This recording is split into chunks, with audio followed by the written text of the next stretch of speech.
Hey, Steve! Hey, Chris. Joey! Can you believe it? Steve's here! He's actually here! Yeah, I'm glad. I'm glad you got better, dude. I was really worried about you for a bit. Not the Yeah, subdued well, you know. reaction I was expecting. I'm glad you got better from having like holidays and stuff with kids and family. Life. I actually didn't. I'm still not recovered from life. I'm still living. So That is a tragedy. We you, all you we never all suffer recover that. from it. It just gets a little bit better as you go along, usually. Yeah. But yeah, today we're going to be discussing our favorite games of 2022. So this is probably going to be a long one, but before we get right into it, I did want to open up firstly, normally it's saved for the end if I can remember it, but remember you can always check me out on ramblepack64.com. It has links to the YouTube. I swear we'll be doing more I'll be doing more on Twitch soon-ish somewhat. I am working on a new video. I wanted to have it up by the 21st.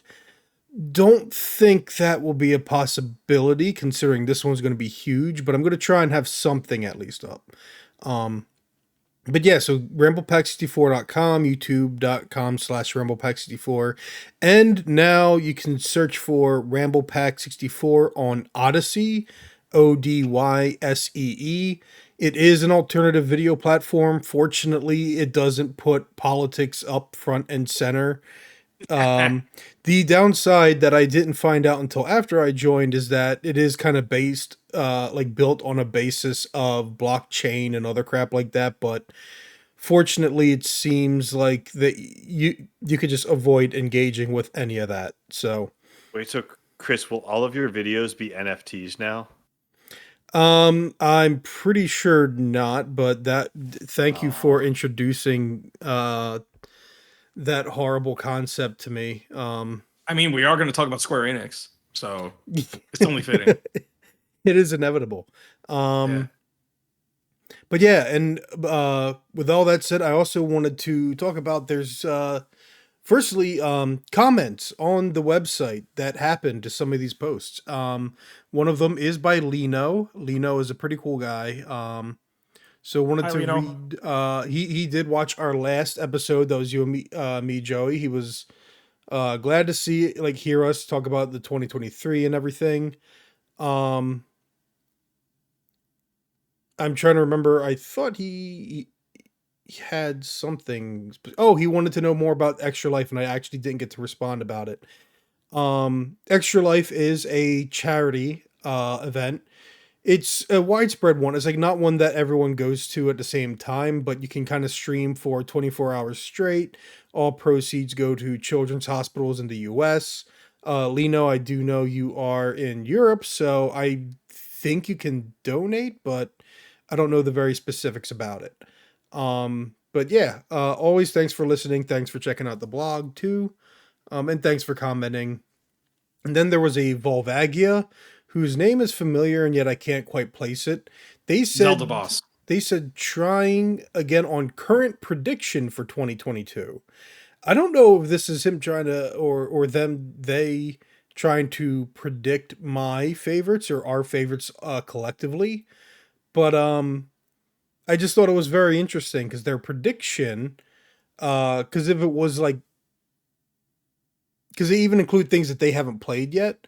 So I was wondering if it's like, oh, is this like predictions for us? So I figured I'd read off the list. Number one is Bayonetta 3. None of our top ones, but I do have it here. We will be discussing it.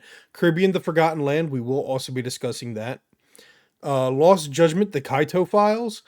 Did play it, did really like it, but because it's just an expansion, it didn't stick enough as being like a game of the year for me. Live Alive, didn't originally plan to discuss it, but Joey, you might have some things to say about it. Mario Rabbids Sparks of Hope, none of us played it. Triangle Strategy, I did. It won Strategy Game of the Year, though. It did. Triangle Strategy, which probably is more deserving of it, It's funny because I haven't been able to get back to it. I do want to. I gifted it to my brother for Christmas, and he has been really loving it. Um, Xenoblade Chronicles 3. I would say that's when we both played, but neither of us finished, and Yeah, we weren't ready to discuss, I guess. definitely not. I gotta get back. I gotta do some grinding, I think. Xenoblade Chronicles 3, which Steve, you'll probably play before any of us because you're already on Xenoblade Chronicles 2.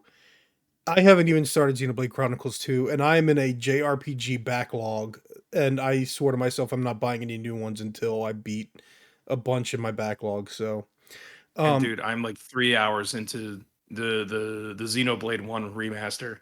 It's oh boy, you're just scratching the surface. yeah, not even. They predicted Cult of the Lamb, which they have not played yet. Our buddy Asuna has played and streamed that. She seems to like it, but I've not played it. I think at this point I've accepted that games like that are outside of my wheelhouse. I might find them fun, but I don't think they'd stick. Um, River City Girls 2, I still want to play the first one before I play the second one. And Yeah. Tunic, I started it and it just I think we discussed this before. Tunic just makes me want to play Death's Door. So Yeah. That's another game I gotta play more of because that Death's Door is cool. I appreciate what Yeah. Tunic's laying down, but I would say Death's Door is one of my games of 2022 that didn't come out in 2022, so we're not going to talk about it on this podcast. Oh, dude, I have a bunch of those. I liked So- Death's Door enough to go and play Titan Souls, which is the exact opposite of the kind of game that I like. So fascinating. All right. But yeah, that was their predictions. Hello, Patrick, for joining in. Let's get to it then because this is going to be a long one, and I am going to try and look at the clock. I'm going to try and look at the clock and make sure we don't last too long on any one particular topic. So, with that said, Joey, we're going to get this one out of the way.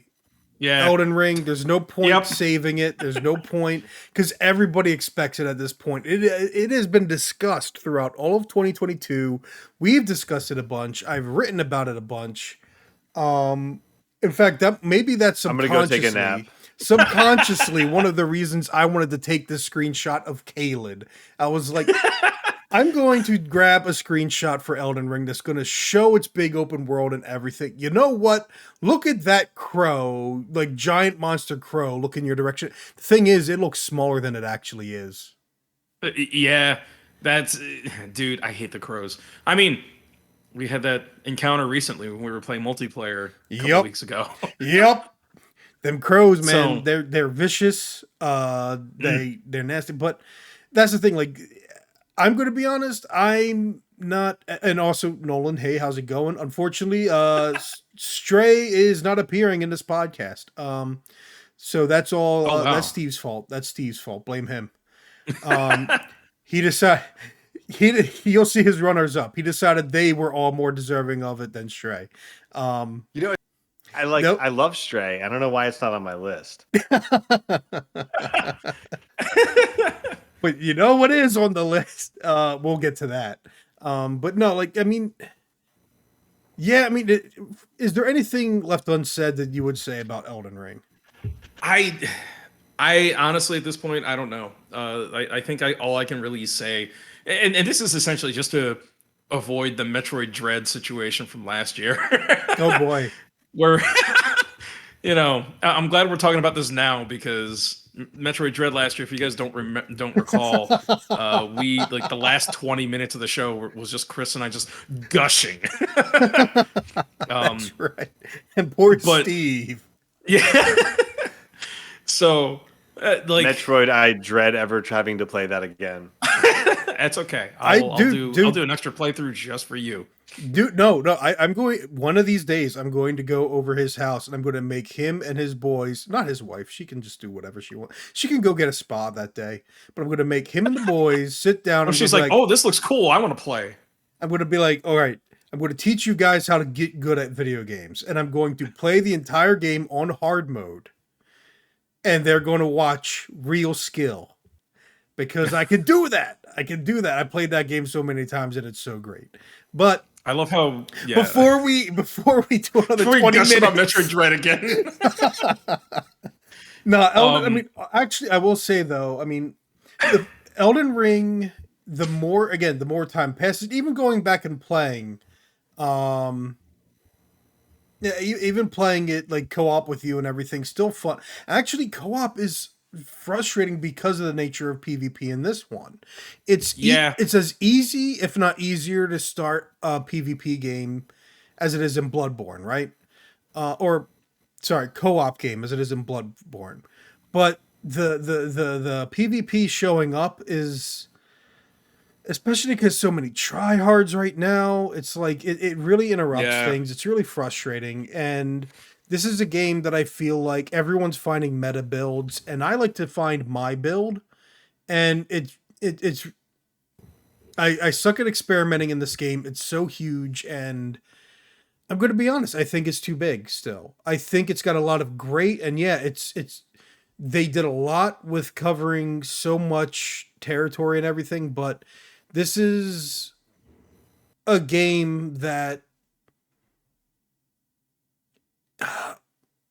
is more unstable because of its size. Is the best way I'll put it. I can kind of agree with that, but again, like just because of the amount of freedom you have, this like Elden Ring is the first game I have played in such a long time that felt like I've underpaid for it. Like I bought it twice. All right, like I have it on 2 platforms, and I feel like I feel like this is something I would have paid a lot more for a lesser experience. And you know, there still has paid DLC to come out for. We don't know if it's going to happen, but there's a lot of speculation, and that's like, and the moment there's new content, I'm all over it, baby. Like, we do know there's gonna be DLC. It's clear. There's got to be. Like this is such a they'd be stupid not to do it. You know. That's actually I think the bigger shame with the Coliseum appearing. People haven't like you. I wish people that do the PvP would just do the Coliseum rather than try and troll people like us trying to just have a good time co-oping. Nah, they gotta they gotta do their little quests. So, yeah, whatever. I mean, at least it's better than in Dark Souls, where because there was more of a set path in the old Dark Souls game. People would camp out in specific areas. Like in Dark Souls 1, they would just camp out in Blighttown. Some super high level dude would camp out in Blighttown because everyone's suffering there. So yeah, it's but like there's a lot less of that in this. Like the odds of you running into someone or having an invader that is like ridiculously overpowered is less likely than ever before. It still can happen, and when it does, it sucks because then you got to start over. But you know, it's easier to get away from them, and you might actually have more of a chance. Yeah, so it's maybe I appreciate what they do. I still want them to get rid of that. That can go away. All right. Next, we'll allow Steve his monologuing time. Oh, let's go! I gotta hear this. All right. Just tell us about these two games that I'm sure are real gems here. Steve, just tell us. I didn't play Elden Ring. Instead, I played 2 of the worst action RPGs of the year, which are also 2 of the best action RPGs of the year. Not really. Press I don't know. doubt. They're just. I mean, it's not Babylon's Fall, so you're wrong. That's a good point. That's a good point. I'm surprised he didn't play Babylon's Fall. It's a live service by Square Enix. I mean, come on. Yeah, it's weird, but so Final Fantasy Stranger of Paradise is just the kind of like beautifully terrible, convoluted story that I love in a video game. I think a lot of the visuals are also really good. There's so much that's bad about it, but it's got time travel. It's got like alternate universes. It has this weird idea that like basically is connecting all of the Final Fantasy games, and it just really, I don't know, it really grabbed me, and it was probably one of the most memorable things that I've played this year overall. The combat had its ups and downs. It felt like there were points where it was too hard and points where it was too easy. I think it's somewhat cheesable as a whole. But yeah, if you if you love just absolutely insane JRPG stories, it doesn't get much more insane than Final Fantasy Origin Stranger of Paradise. My other bad but also Sorry. good action Hold on, hold on, JRPG. hold on, hold on, hold on, hold on. I love how Nolan says he's here but not here.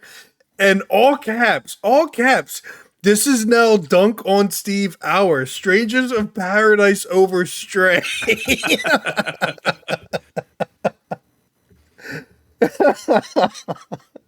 And that's the No, thing. It's I'll like take it. how much do you have to go through? Because that's the thing. I we talked about this before, but like I played the demo and the combat just felt like it was too confused, too much. So having to get through all of that in order to get Well, see, to Chris, you have to experience a understand. bad story. Oh, I have to It's the understand. combat is like it's all connected. The concept, This is so. the story, I'm gonna take the a drink. combat, I gotta it's take a drink. all bad and convoluted, but it comes together in a just beautiful mess of a really interesting game. Tell me again about how Now, Palpatine is such an amazing Sith that he manages to God. just incredibly Sith powers his influence onto the entirety of the Senate floor. Just tell me. listen, I'm Just trying to add some tell me. variety Tell into me. this here, Tell not me. just like No, see, Hey, Jar Jar guys, Binks is Metroid the actual Dread. Sith. Guys, I Elden just- Ring, Metroid Dread, let's go. Um, All right, Valkyrie Well, Elysium. so- Let's go. Let's go. Let's go. so this is actually something that I maybe could recommend a little bit more cautiously. Where at towards the end, I think Stranger of Paradise for me turned into more of a like, okay, I've just got to like get through this and finish the story and be done with this. Valkyrie Elysium is something I came pretty close to platinuming, but it was just annoying enough to make me not want to platinum it in certain ways. It's the combat system is again a little weird. I found it to be a lot of fun, and it's designed to let you do these ridiculous combos. I think 750 hits was my biggest combo in the game, and My there's lord. just there's something in there that just sparks something in my brain that I love these huge ridiculous combos and things like that. The story is if you're familiar with Valkyrie Profile, it's a similar concept. You're a Valkyrie, you're working for Odin. Odin's maybe not the goodest good guy that ever did good things. And so you get to unravel that. There's 4 endings that sort of build on each other. With sort of the true ending, you're going to need to play through the other 3 endings in order to get the true ending, along with finding sort of clues to unlock the mystery throughout the world. It's again, it's a low budget action JRPG that does a lot of things really well. Definitely shows its low budget nature in a lot of places. But this is one that I could see myself coming back to and enjoying again at some point. I'm probably not so much with Stranger of Paradise Final Fantasy Origin, but I love these kinds of somewhat janky but really ambitious sort of games that they were trying to do something really cool and they definitely screwed up in a bunch of places, but overall I think they still made really enjoyable experiences. Now, So- okay, I'll let you ask first. Yeah, I was actually gonna say what like the way you're describing these games, because I've been kind of noticing a kind of resurgence, and I don't. But the thing is, I don't know if this is intentional at all.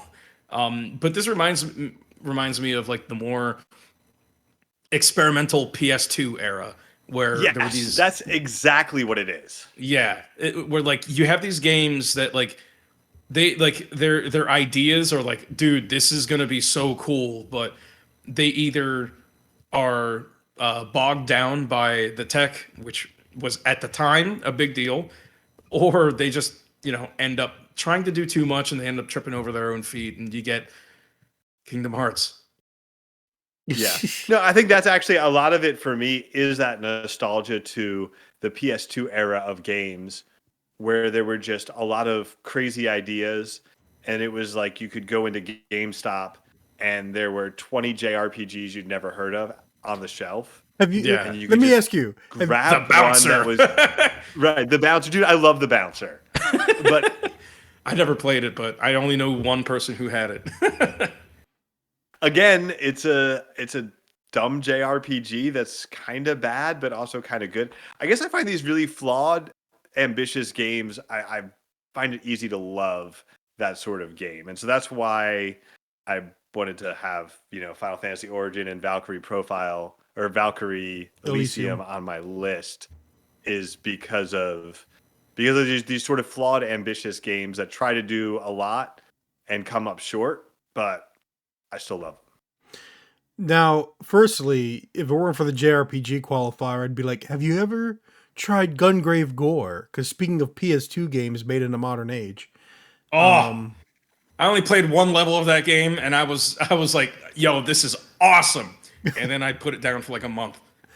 I played a little bit, but it's not something it's not something that I could stick with. It's not bad, but it's not good enough, is the best way I can put it. But the funny thing about Valkyrie Elysium that I will say is, because again, like I played the demo, we talked about it before on the podcast, but I liked the combat in the opening tutorial part, at least, where you could summon Einherjar and do all kinds of fancy stuff.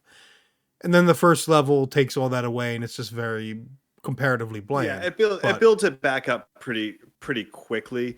But the Einherjar summoning, the balancing your elements against the enemies, switching Einherjar to get the correct elemental boost against the correct enemy, and then like setting up your battle strategy so that you have magic attacks that either complement or fill in the gaps for elemental attacks from your Einherjar. It's actually that's a real big part of the game. The funny thing about this is, and again, said this before, the level design and everything else about the demo was less interesting to me. It was all about the combat. And then the Harvestella demo, I loved everything about it but the combat. So in my ideal world, you'd have the combat from Valkyrie Elysium, but in Harvestella instead. Which is a shame. But that's again, like, Square Enix released so much stuff. Diofield Chronicle just hit Game Pass, right? I think it did. I've heard people say it did. I haven't checked. Wait, which one? Diofield Chronicle. It was a strategy game that came out to middling reviews. Harvestella, I want to play and try. Star Ocean was evidently not too bad. That came out, has a demo out, but I didn't get to play it. Yes, the new Star Ocean had a demo and released already on that was like an October or November release. So there was a ton of stuff that Square Enix just threw out there, but because they threw it out at the same time, like, that's twice this year they've done that. Everything was in March or everything was in like October or November. And they just left it out to die, it feels like all these mid-budget games, because they're Square Enix. They'd rather sell NFTs than video games, but I'm sure we'll get to that later this year. It's gonna be great. All right, so next up is a game we did all play. Teenage Mutant Ninja Turtles Shredder's Revenge. The Awesome game that is so great, one of the best games of the year, and yet it does feel like people keep forgetting all about it. And then maybe it's because of the conceit of it, that it's very arcade based, but dude, the combat, here's the thing, you can play it as simple as the games were back in the old arcades, but there's a lot you can do with, firstly, the taunting to charge your super meter, timing your release of supers, the more ironed out kinks of throwing enemies, the The juggling, the ability to dodge and juggle, yeah, because you can dodge in this game now, and that actually changes. Like once you realize how useful the dodging can be, it actually changes how you approach the boss fights. yeah. Like I've actually spent a decent amount of time playing this solo, and I even played the arcade mode all before the patch, which made some of it easier. Um, like the arcade mode was really fun, and they do actually make accommodations so the boss fights aren't so long. Um, and the only downside of the arcade mode, it is definitely longer than the arcade modes of old. There's more stages to this. There's a lot more.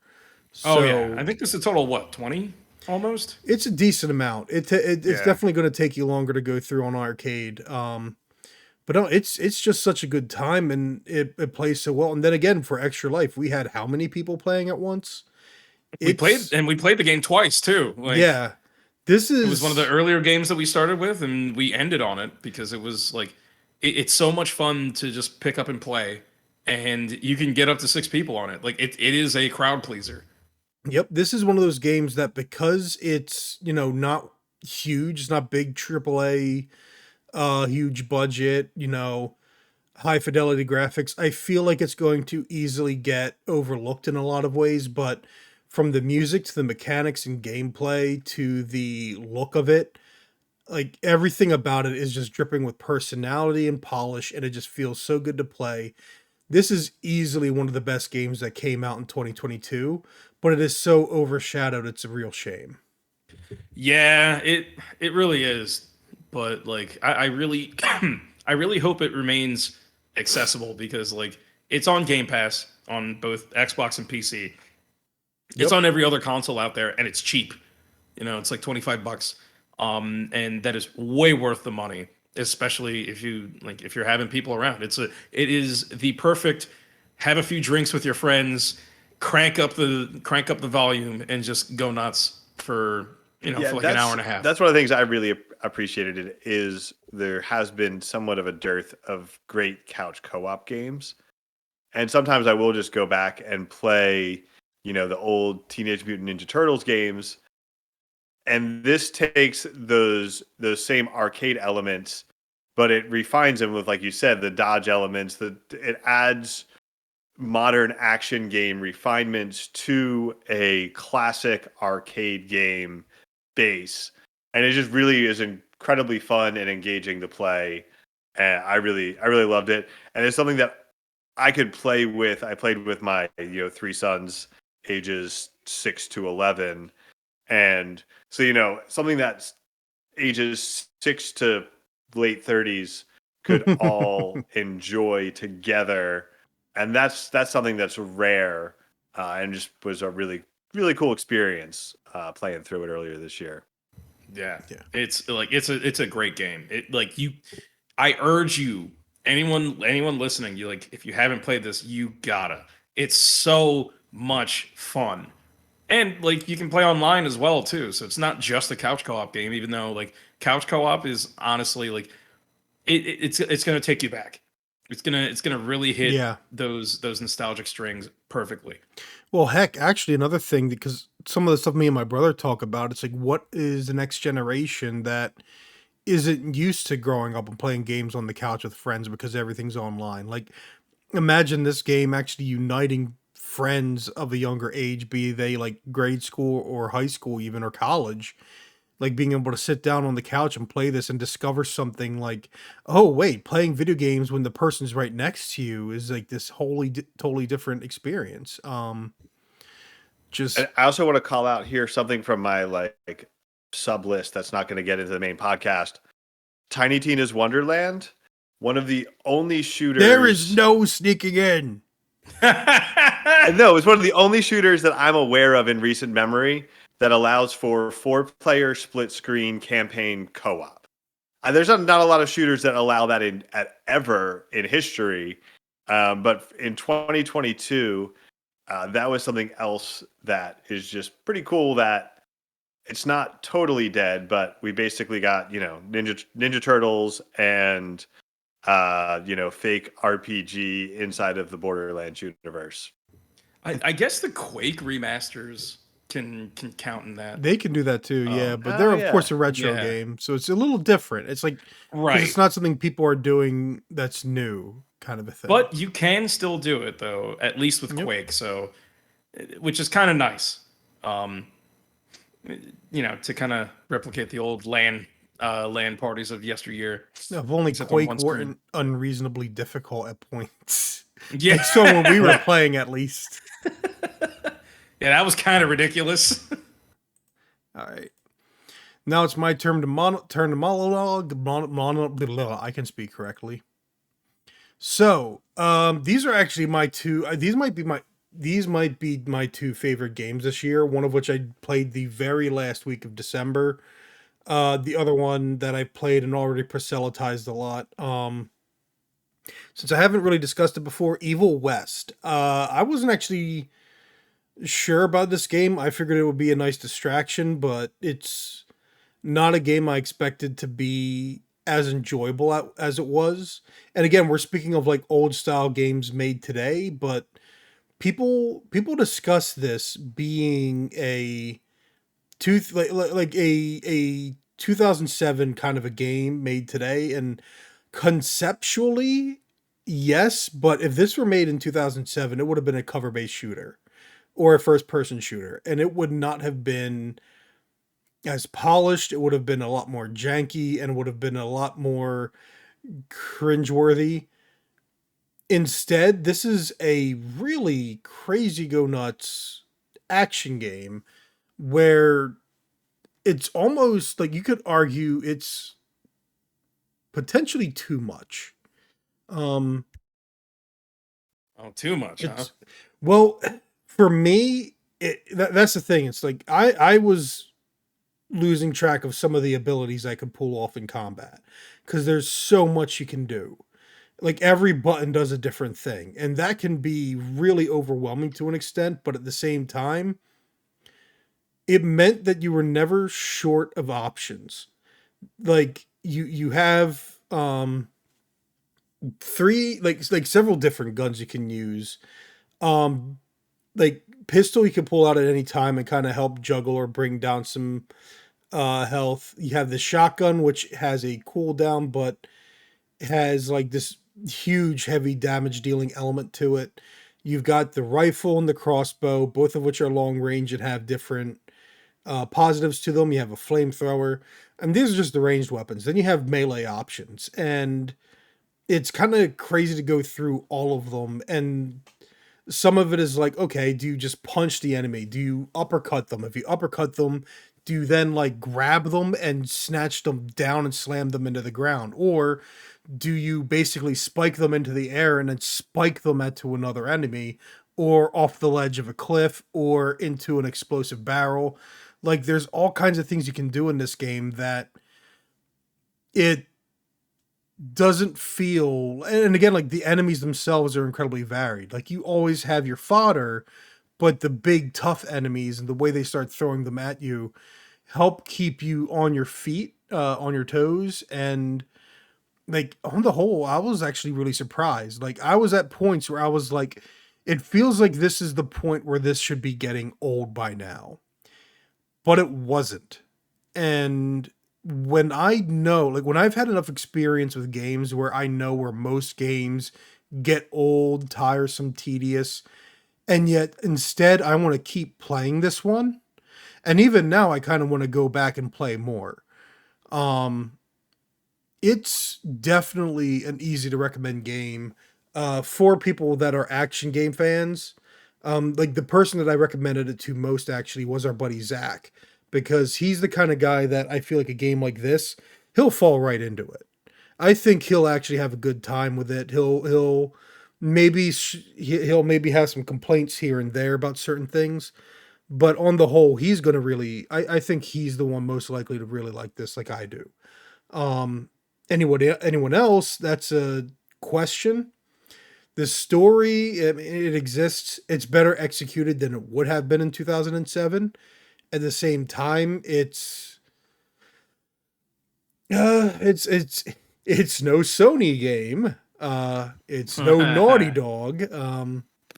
But no, it's fine for what it is. It's also a neat concept in the universe, and I really hope it becomes a franchise because I would definitely play an Evil West 2 and see what they keep doing. Granted, when you already have this many mechanics you're working with, I have no idea what you'd add in a sequel. So who knows? So at the same time, I'd be fine with this being a standalone. Or you do something where the sequel make it take place 50 years later. So you have a switch up in technology or something like change the world kind of a thing, or have it take place somewhere else in the world. Like there's a bunch of things you could do. Like Evil East. There you go. East where? I don't know. East. Could be in, Japan, could be China, could be Korea. New Jersey. New Jersey. You find the Jersey Devil, boy. But no, it's just a rock solid game. Solstice, again, like I've talked a lot about this, and when I wrote about it on my blog, I was very much like, I'm trying not to oversell, trying not to. It's just, who cares, man? This is a character action in the vein of Devil May Cry, and it is, dude, it is so polished and was so fun. Like there are times. Right now, I haven't actually been playing a lot of games because, as I said, I'm trying to work on getting this video put together. But when I want to just sit down and play a game, there have been times where instead of starting something new or trying to go back to something I haven't finished, I'm just like, man, I kind of just want to go back and play more Solstice. Like this is a game that lives in my head, and I probably am going to just at some point suck it up and be like, that's it. I'm finishing the next higher difficulty. Then I'm going to start the next difficulty, see how well that goes, because it's just great. And got to read Nolan's comment. Can't jump straight from Evil West to Evil East. Got to have stops in the Evil Flyover and Evil Midwest. Problem with Evil Midwest is that nothing would happen there. But Detroit. I'm down with that. Evil Detroit. That sounds there pretty you sick. go. Yeah, excuse me. Basking takes offense to saying nothing would be in Evil Midwest, I think. But Solstice is phenomenal. I wasn't so sure on the story. I'm not even so sure on the story now, but I know the way it ends, it's got me curious enough in the setting and characters that I'm like, I wonder what they'll do next.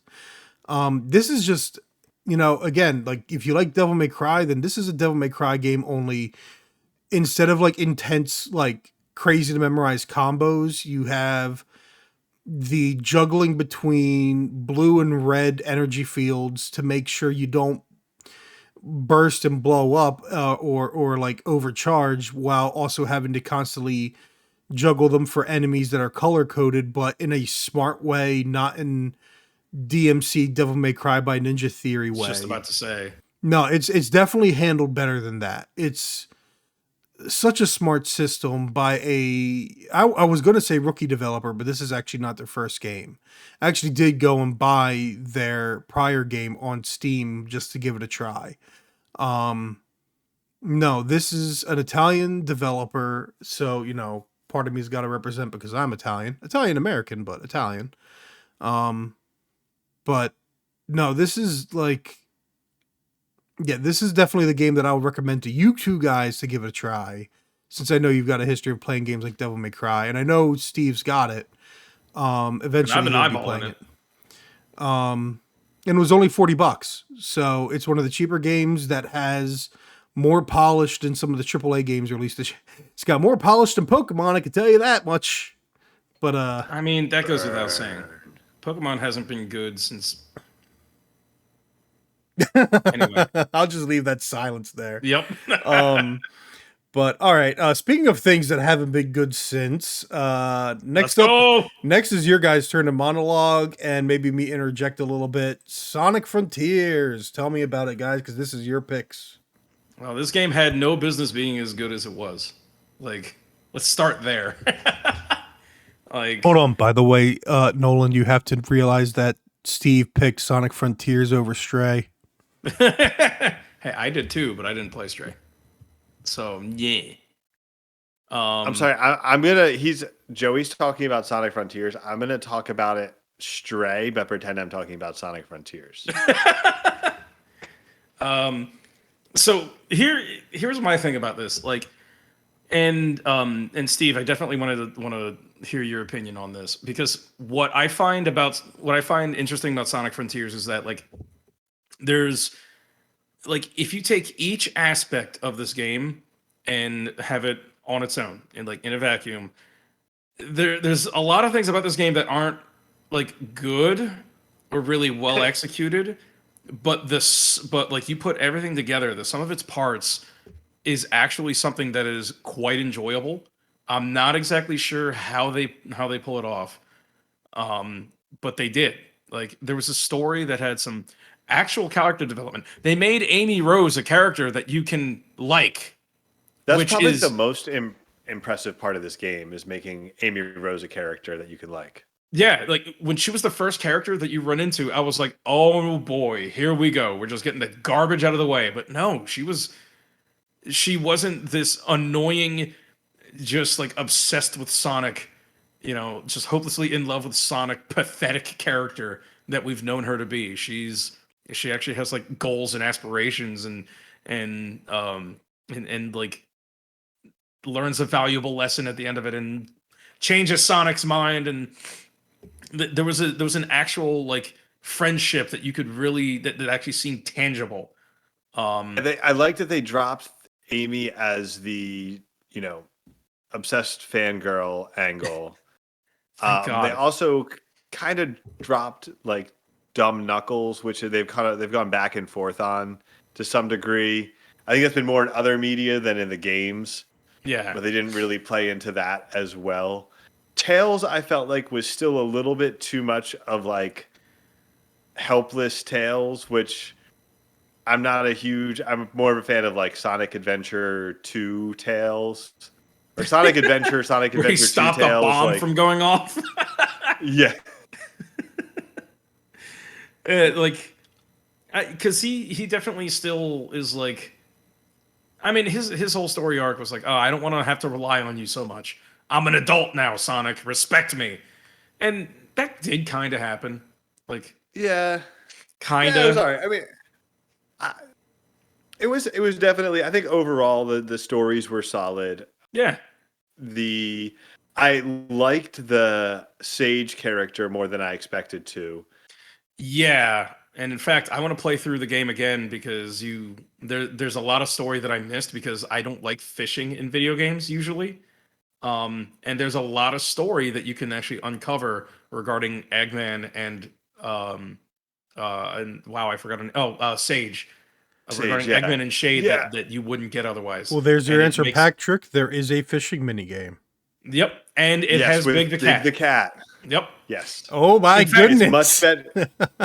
Yeah, Much better than Sonic Adventure 1 Big the Cat fishing minigame, though. it is. I only did one, and it was like, and that's definitely the case. I did a ton of fishing. So basically what you can do is farm the purple coins when you get one of those meteor shower nights. And then you have max purple coins, and you can just keep on running the fishing. And the mini game's pretty easy and kind of fun. So it's, at least I thought so. So I basically got all the unlocks I could and all of the story content and other stuff from the fishing mini game, the Eggman journals and all of that. Yeah, I So- got none of the Eggman journals, and I turns out I missed out. So I'll That's have to another go thing. back to it.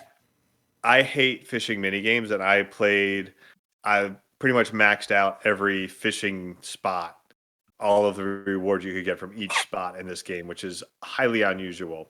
But to what Joey was saying before, yeah, there is this sense where the individual mini bosses are kind of a mixed bag. Where Yeah. it feels like there are, things that are, some of them are fun, some of them are too long. Like, it makes you wait way too long in order to be able to do an action to sort of continue the fight. Some of them, like, the open world is, like, good. I think that's probably the best part, is the open world and the open world traversal, moving from rails to launchers, the swinging to boosting through, and all of that is really fun. Yeah, like getting The from one area of the open world to the other, like as fast as you can, is just super exhilarating, and is like probably my favorite part of the game. Um, yeah, that's just part of what zip keeps zooming it. around. So that's That is that's one of the things when a game can nail that is makes the whole experience better. Yeah. so that's the funny thing because as you guys know, I only played this game for an hour and a half. I did get it on sale when Amazon had it at a major discount. Um, I played it an hour and a half and I never went back, but not necessarily because I had a bad time. Though at the same time, like my biggest thing was when I realized, oh, I need to go back play those retro-ish stages and try and repeat them and speed run and do this and do that and collect all the pieces in order to progress. And that killed it because what I enjoyed most is just wandering the open world and doing stuff, collecting stuff. It was a sort of relaxing game to do in that part. And you're right, because some of the mini bosses that were on the field, some of them were fine. But like there was one that I just immediately couldn't figure out, and I was trying different things. Was the flying one with a giant rainbowish tail. I figured, okay, do I Oh have to hop yeah. onto the tail or something? And it didn't necessarily work. Like that one just felt weird. So I haven't gone back, and part of it's again because it's like, okay, I like being in the open world. I don't know if I want to do everything else. It's going to require me to progress through the game. I just kind of want to go through and play it. And I think that's another thing Yes. too, because as they wanted the open world, it was very easy. The nature of its design is very easy to be in one corner and find yourself just obstacle coursed all the way over to another area and completely lose track of how you got from A to B. But that's something that is more. It's funny because it's like Steve, how you got some of your little hang-ups for how you approach games. If I'm playing something I like do. Breath of the Wild or Elden Ring, I basically try and take a piece of map and explore the crap out of it before moving on. Right. Yeah, And this with game Sonic kind of Frontiers, discourages that yeah, it doesn't really Yeah. want you to do because that. what it really wants you to do is move from like the sort of puzzles that unlock the map. The sort of the best way to do it seems to be to move from puzzle to puzzle, unlock big chunks of the map, which then unlocks more methods to traverse the map as you unlock the different puzzles, adds more traversal, and then sort of like go like circle back essentially. Yeah. Cause that's how you get the little collectibles. Like all the tokens and stuff is Honestly, you grind on a bunch it's of rails and do little, little 2D challenges. with Nolan, you're wrong. I've been doing a lot of Sorry. ADHD research, reading books and other stuff on it. It's it's definitely a very ADHD game in terms of the way ADHD people tend to process things well. It almost feels like it's designed for that. The way that you kind of, rather than fully completing an entire area at and then moving on to the next area, the way you sort of like zip around the map and then kind of circle back, even the way that the completion of levels work for the stages, I guess we call them the retro stages, the more self-contained stages, sort of like a Sonic Forces level. You can go through and say, okay, this is my get to the finish line as fast as possible for an S rank time run, and now this is my red star ring run. And then if I didn't complete the max coin run in between those, all right, here's my max coin run where you can break things up into really digestible uh, bits rather than a lot of older Sonic games. In order to get the S rank, well, you're going to need to get like the time Everything. and the rings and everything else all at once. And it could be really annoying. Whereas this let you break it up. And it was a lot easier for me to go through an S rank every single level and get all the red star rings on every single level because of how you were able to chunk it. Yeah. See, Yeah, the funny thing is and that that's the better way to go about it. for me, those, like, I could see how a lot of people were like, those levels were actually the weakest part. I could see why they included them too, because there were always going to be people that were like, I don't know about this open world. I want old Sonic. So this was Sega's way of trying to make everyone happy, because they always try and do that with every Sonic game. Um, or at least I'm for the very past happy. several iterations. But The only thing Except I'm for not Forza. happy about, there was not any Vector the Crocodile in this game. And that's So- just really a low point for me, is the lack of Vector the Crocodile. So, from the perspective of a non-Sonic fan, though, I will say, because again, like those levels were the same old Sonic. I'm just not big on. And even some of the open world stuff, there were moments where I was like, okay, I was flashing back to when I played Sonic Mania, and Joey's telling me go with the flow, but don't go with the flow. And that's paraphrasing, of course. But it's like, all right, I'm going to go with the flow, and I'm careening off the cliff and into the ocean. Okay. Guess I have to have a little bit better react. Like, it's funny how they captured in 3D Sonic the complete lack of reaction time afforded by the bad camera placement in the 2D Sonic games. But to before I start sounding like the hater that I am, I mean, you just gotta up your reaction time, bro. the what I will say about Frontiers is I don't know what it's going to do for non-Sonic fans, but this is definitely the best game Sonic fans have gotten in a long time. That is So- for sure, because we haven't had a good one since Mania. And that's like even the re-releases, they have fumbled those. Like Sonic Origins Collection came out earlier this year. It ain't perfect, but it's far from perfect. Even some of the music they had to change because of legal issues, and it's Those are the best. yeah, that's really fun when that happens. Yeah, guys, again, if you want to make a great Sonic game, 3 words: Vector the Crocodile. Big the cat. They have Big I the mean, Cat. I both know, of I those know, I know, I characters know. are in Sonic Heroes, and look what happened to that. Well, look what happened to the best Sonic game. I knew it. Is Sonic Heroes your favorite? Please don't tell me that. Sonic Heroes is my Aw. favorite. Ah, Steve. Come on, man. Come on, man. Even in one of the areas you guys agree on. Because that game is like 50% good. That game, like half of that game is good. That's a rant for another day. But man, Here's the thing: the half of that game that's good is so good that even when you average it together with a half that's not good, it still gets an A plus. In my listen, book, blowing out those in the book torches, of my heart. blowing out those torches knocked that game down like on a scale of 100. It knocked it down like a good 30%. I'm going to save Just those torches. I'm going to save you guys. I'm going to save this podcast. I'm going to introduce what technically would be Joey's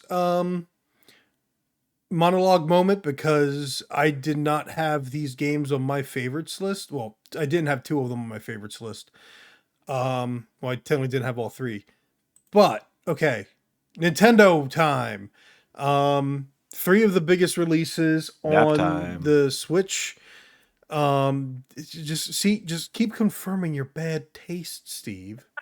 Actually, I did actually really like Kirby's like stuff. In the Forgotten Forgotten Land. Land. Because the thing, I think I'm the only one that beat Bayonetta 3. Steve, you don't play Bayonetta. Joey, you started it, but you didn't get very far. Yeah, I got distracted. And I know that there's a patch coming out to make playing as Viola better. Oh, it already came out. Okay, yeah, I haven't played as Viola yet. So that goes to show where I am. It was rough. I've heard some things. I've really heard some things, but I did love what I played so far. But I just couldn't justify putting it on my list. But I'll save that for after you go through, and I'll chime in a little bit because I played Splatoon 3 and a bit of Kirby and the Forgotten Land. So start with Splatoon 3.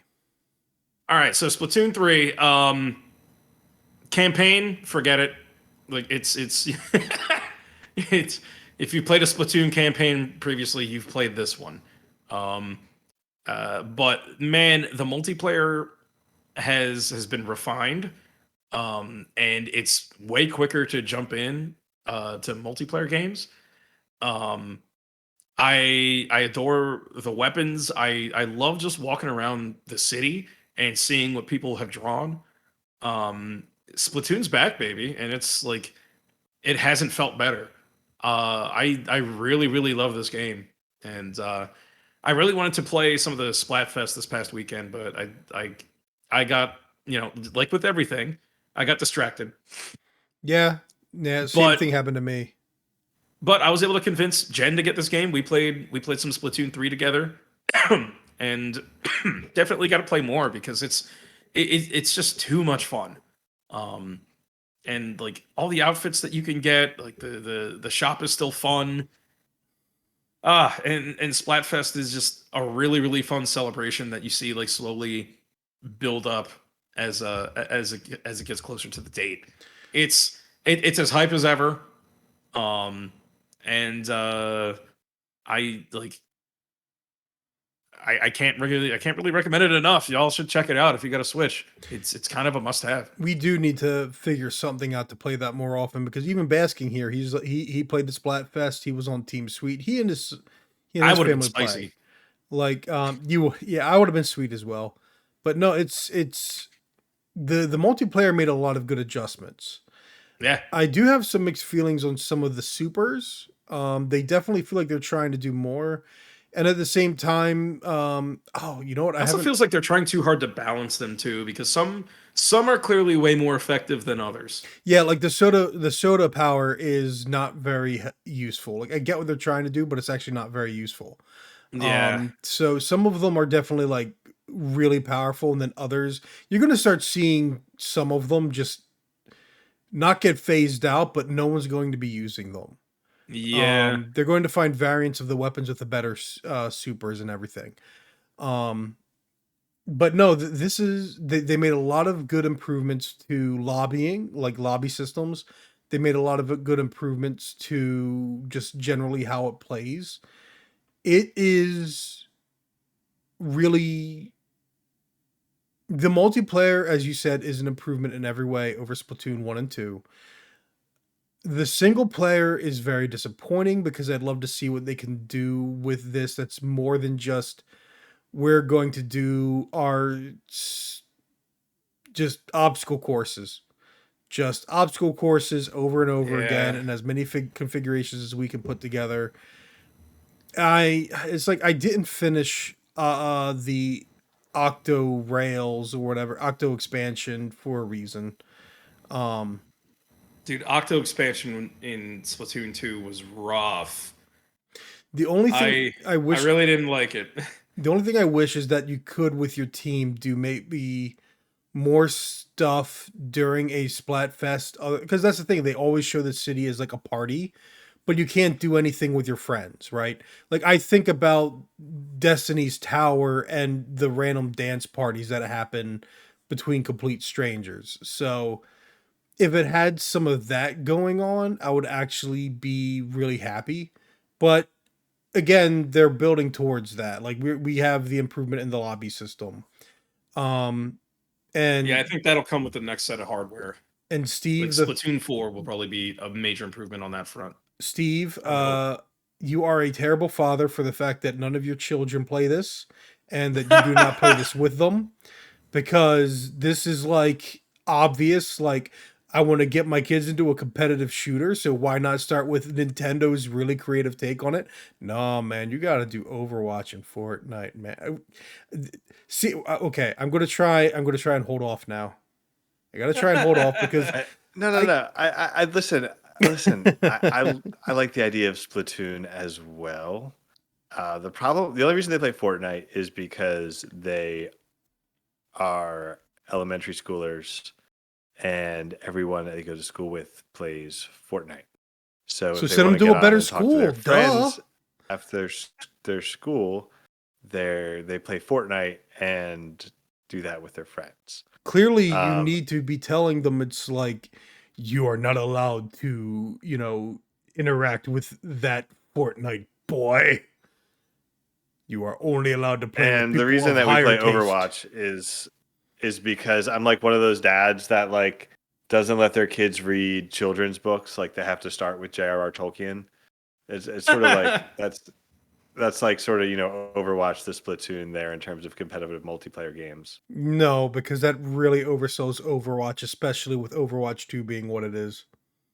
Dude, I don't think you understand how sweaty That's Splatoon like can get. going from Fellowship of the Ring to Rings of Power right there. That's what that Ooh, is. ooh, Ooh, all right. ooh. Kirby. Nah, I'm just messing. Kirby and the Forgotten Land. How far did you get, Joey? Like, how much did you? I'm at the very end. Okay, you did play it I have way a couple more than me. levels left, so I played a substantial amount. And dude, this game is awesome. Like Yeah, Kirby and the Forgotten Lands is great because like it is they did something very surprising in this and add depth to Kirby combat, which they also don't tell you about. The boss fights, they can like if you utilize your dodge mechanic, you can slow them down and open and like it'll go in, like into like bullet time and you can take advantage of openings and they got bullet time in really this. get some damage in. Wait, what's that? They got bullet time in a Kirby game. Like, I'm not Yes, they do. surprised because Kirby has always been like Babby's first character action game. Yeah, and now it's like if you kind of play this like Dark Souls a little bit, You're gonna get a little you're bit of gonna get a Bayonetta lot in more there. out of it. Yeah. Oh my goodness, that's amazing. Because Yeah, I know it's a blast. I played the first world, and again, like I think I've told you before, the biggest reason I had to stop playing this is because I knew I was going to try and be a completionist on like my first run through, and instead of trying to go back to levels after beating it, I'd try and like replay levels until I got everything in the level, and that would drive me mad after a while. I would start to hate the game, so I need to go back and just play through the game and not care about completion, and or no, I just need to go back and play through the game and not care about completion. Yeah, I mean that's how you should treat it, especially because certain levels have like you're stuck on a path until you beat the level. So you're gonna have to play through a level again in Yeah. order to actually get that, get the full completion. Now, Um, how many different Kirby games did you play in the past? um I played a good amount. I've Okay. only ever owned a couple, like Kirby's Dream Land 2 on the Game Boy. I played a lot of that. Um, and Kirby 64. I played a lot of that, even 100% completed it. And boy, that 100% completion ending sure is something when you're a child. Because Kirby likes to remind people that like, oh, by the way, we can introduce eldritch horror at some points. Enjoy Yes. that. Enjoy that, little Yeah. child. All right, because the As only you have this bleeding, as you have this angel, this angelic no. looking thing with a bleeding eye. the only other Kirby game I've really played was Planet Robobot on the 3DS, and I heard that game was good. part of the reason because as soon as I saw the little mech thing in the side scroller, I was like, oh, it's from Mega Man X, and that was my whole sole inspiration. And it was pretty good. It was pretty good, and the ending gets very Platinum Games. Is the best way I could put it. Um, but no, like I actually get it. I get why Kirby is such a big franchise for Nintendo because it really is a good action game that is easy enough for kids to play, but also still enough that an adult can go in and enjoy. And for me, again, like it's one of those weird things that it felt like playfulness. And I know I'm pretty sure we've discussed this before. It felt like playfulness, but it didn't feel like because some games it's like when you talk about like, oh, it feels like I'm playing, like I'm actually playing like a kid. People have very much a sandbox idea of it. This one's not sandbox idea. This is different. This is something else. But why did you just send me this on Discord? Because it's relevant, and it was a it was a Christmas gift that Jen got me. Enjoy that. Hold on. You know what? I'm gonna actually. You know what, Steve? Give us your thoughts. So I haven't actually played enough of Forgotten Land, and I played it right when it came out. So I enjoyed it. So for me, I haven't played a lot of Kirby. Kirby Star Allies was my real introduction to the franchise, and I loved Kirby Star Allies. So this is a little bit different. So it's kind of like, I guess maybe it's a little different for the franchise in general. So it didn't grab me the way Star Allies did. And this, I believe this only has 2-player co-op. Yeah, it it's didn't only got get 2 this- player. Yeah, I didn't get the Kirby Star Allies was another 4-player couch co-op game that sort of like got the whole family involved, and we actually beat that. I think we beat it 4 times. We beat it on everybody's profile basically on the Switch. So yeah, this hasn't gotten the same effect on me, but I do plan on probably at some point in the near future beating this one as well. All right. Well, but I think the new one coming out has 4-player couch co-op. So you might be able to. Yeah, to it's a recapture that. remaster of a Wii game or something. Oh, Yeah. I know, I saw that one. Yeah. All right, I'm gonna be blocking Joey for a minute, but it's his photo. So unfortunately for anyone listening to just the MP3 later, you're not gonna really see this, but for everyone in chat right now, look at the screen and look upon this cursed figurine that is now in Joey's home, given to him by his lovely girlfriend. It's It's beautiful. Oh, good reactions already. Yeah, and for those audio only, it's Kirby, but with real human feet. And yeah. It's like when Sonic had teeth in the movie. Oh man, kind of want it. All right, you know what? You got to send it to Nolan now. Nah, he can buy his own. It's only 3D printed. I did not mean for everyone to hear that. All right, there we go. It's gone now. It's gone. You may look again. What a beautiful moment. Return your 3D eyes, unprinted. Oh, so melted.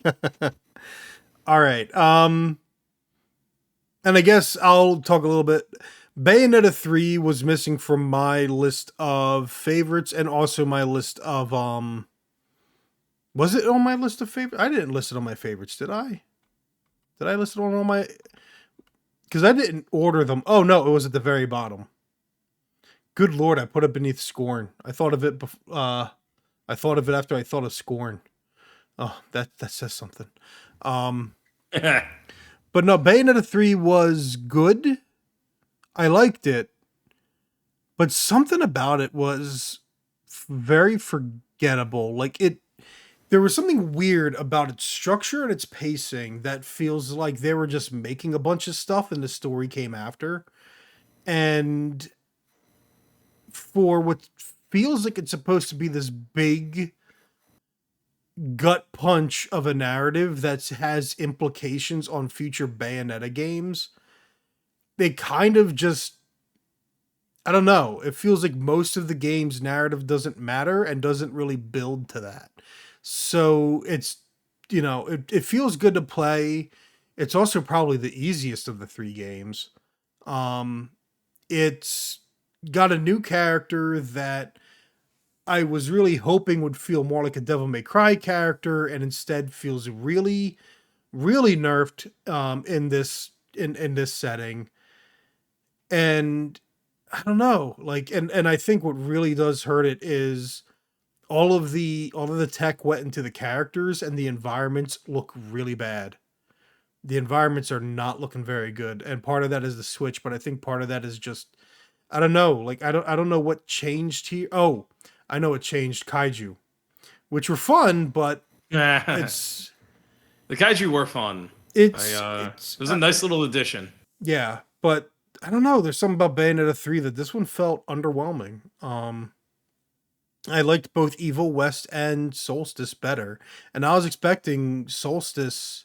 I was expecting to feel crazy that Solstice might be better than Bayonetta 3 for me, but I think honestly, I wouldn't be surprised if a lot of people would feel the same way that are character action fans. But then again, character action fans are crazy in their own right, so who knows? I mean, they sure can be. But I I'm definitely gonna play more of it because I adore Bayonetta. I've loved the character for years at this point. Bayonetta 1 is one of those games that holds a very special place in my heart and my wallet because I have 4 copies of Bayonetta 1 across multiple platforms because I just can't get away. I just can't. Bayonetta 1 was one of those interesting games where I didn't get it the first time I played. I played through it and I was bad at it. And I was like, this game is overrated. I don't get why everyone loves it. Blah, blah, blah, blah. And then I decided to give it another try a few years later before Bayonetta 2 was coming out. And I was like, holy crap, I was wrong about this game. So it was one of those titles that helped me. It helped encourage me to go back to some other games that I was not so hot on and I would like to see from a new set of eyes. And even now, there's some games like that, like Final Fantasy VIII. I still want to see if it's Oh man, not are you sure? as bad. Are you sure? Waiting for Steve to defend. Are you ready for Triple Triad, bro? Oh, that was actually good. Full Triad. Wait, no, was Triple Triad Final Fantasy 9? Which one was Final Fantasy 9? Which one was Final Fantasy 8? Oh, Final Fantasy 8 was Tetra Master was 9. Triple Triad. Because I remember being in high school and I was like, look, the only thing I want out of Final Fantasy 8 is for them to sell that card game in America in physical. Guys, I have bad taste because I love Final Fantasy 8. You would. See, I know a lot of people that love Final Fantasy 8. I'm not gonna fault you on that. I was the outlier in my high school of Final Fantasy fans that was like, I don't like this game, guys. And they're like, dude, no, Squall and Renault are the greatest love story ever. And it's like, man, no. But it is what it is.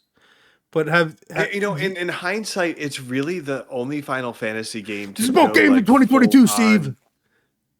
Teen drama. Right? I love how you just unfazed. Games of 2022. All right. And you of course did not even look at Bayonetta 3, right? Because you just don't dig Bayonetta. I really just whatever like Joey feels when he plays Bayonetta, I feel the opposite thing. You feel discomfort because you're a married man. No, it's not even that. It's just like it just doesn't even like I can't. It's hard to describe without like going into a dissertation on a bunch of things that are slightly uncomfortable. So we'll just go with that. I don't feel it just doesn't do it for me. All right, you know is what? It that her head is so tiny compared to everything else on her body? No, it's like because she's like living body horror. She's like 9 feet tall. But it's not even that. It's like it doesn't like, so I don't think Bayonetta is like, I don't find her sexy or whatever. I don't know if I'm supposed to find her sexy, but like I don't there's just, it's like I said, there's like, and so I don't find it like her funny, and I can't connect with the character, I guess. That's basically the short version for me. So what you're saying is you're sexist. Yes. No. Careful. I know. I mean, I don't find her funny either. I find her an interesting. Definitely don't find her sexy. There ain't no woman with those proportions. The funny thing is, none of that actually matters. Well, I guess the funny thing too is that I feel like there's more to sexuality than just one's actual physique and measurements. Because what I find interesting about her and fascinating is like, because a lot of people bring up, a woman designed her character. It's like, that's not the thing that makes it interesting. It's when you read the interviews with the character designer, who, is like, when I was trying, like the whole point was unrealistic proportions, but things that she found as a woman attractive and idealistic. And so what people ignore or don't care to consider when they see, for example, her back is impossibly arched. It is an exaggeration of what heels do when you're wearing them. Um, and yet Also, at the same guns on the time, back of her heels. yes, at the same time though, unlike say the male sex amplified design of a female character, there is a degree of proportion, symmetry, and grace to Bayonetta's design and all of her motions and movements. Like, that's the thing that's interesting, is there is a degree of femininity and feminine sexuality to how she moves and acts and behaves. And then you have and yeah, Nolan says you don't have to connect to the character to appreciate that Bayonetta at release was the best character action game since DMC3. To know how the sequels stack up, I have nothing constructive to add. I thought you were going to say I mean, he's something right else. on that though. He is. Yeah. I thought there was No. also, however, again, like, she has a similar but very feminine attitude as Dante. She really is and it's funny because it's like, in some ways she is actually the real next evolution of Lara Croft. Part of it being the British accent.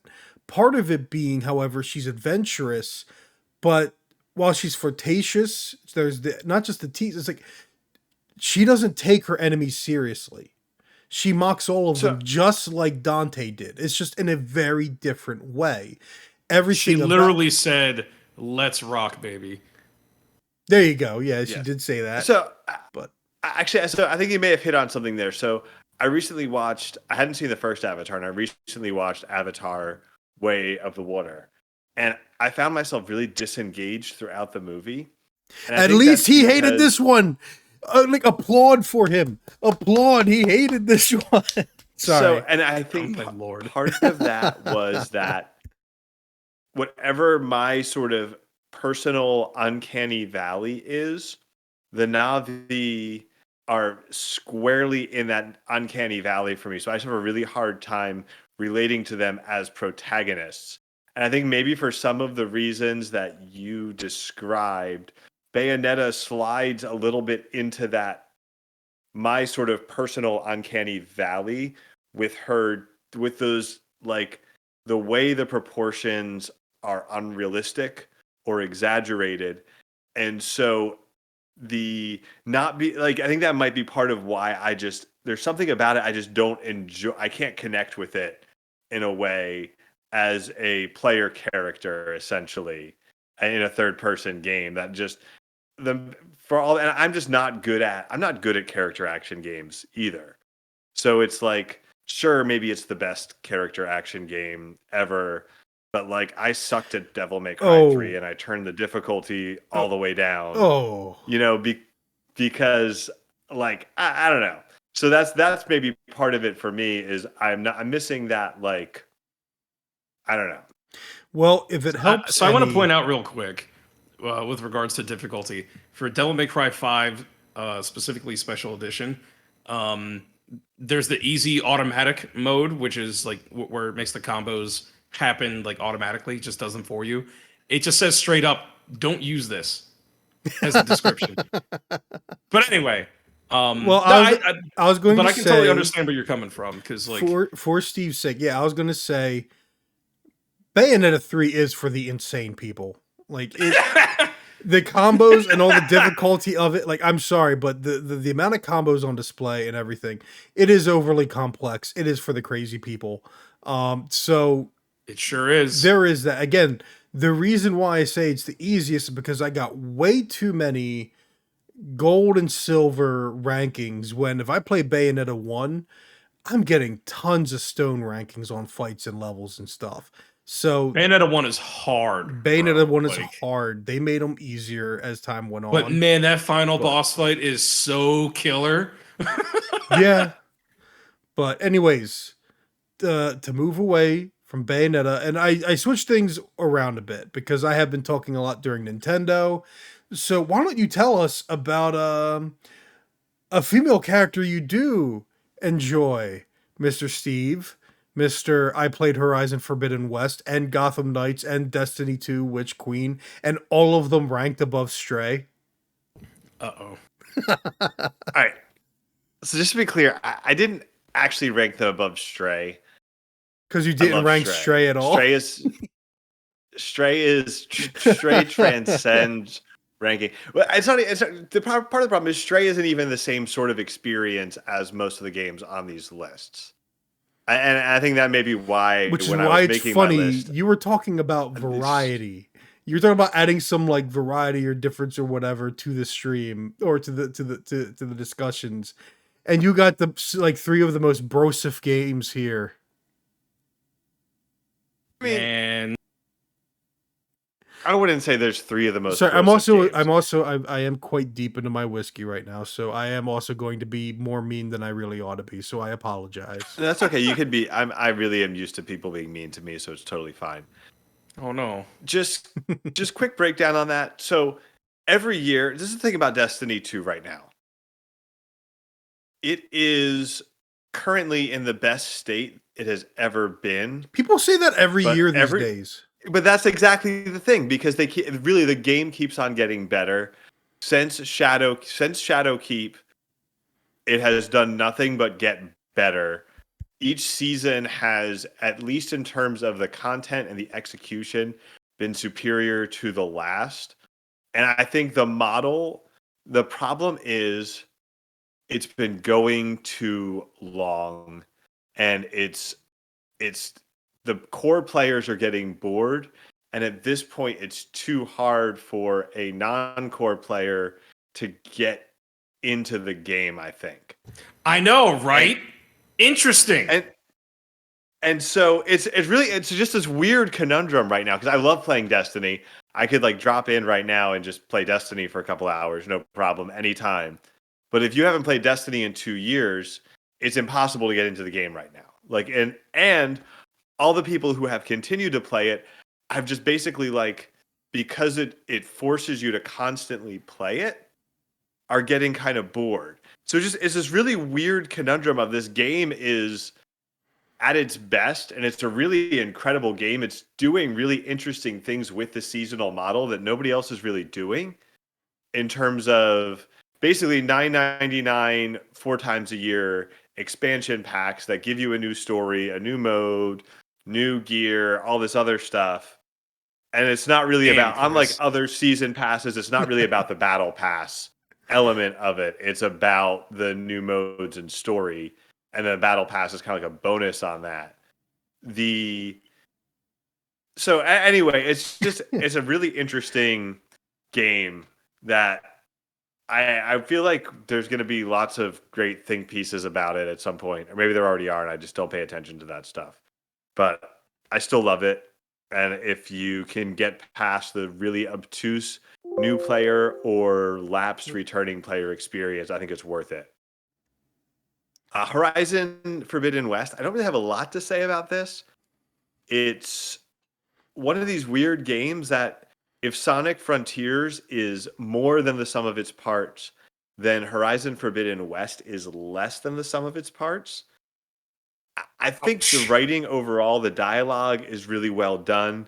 There's a lot of excellent side quests and different, really, like, I think they explore this idea of, in really unique ways, of this sort of, we tried to reseed a dead Earth, basically, after the apocalypse, and it didn't totally go right. And they do a lot of interesting things with that, like the way that certain cultures revere the machines as gods, and then what happens when your gods go haywire and try to kill you, and all this other kind of stuff. That they do a really good job with it.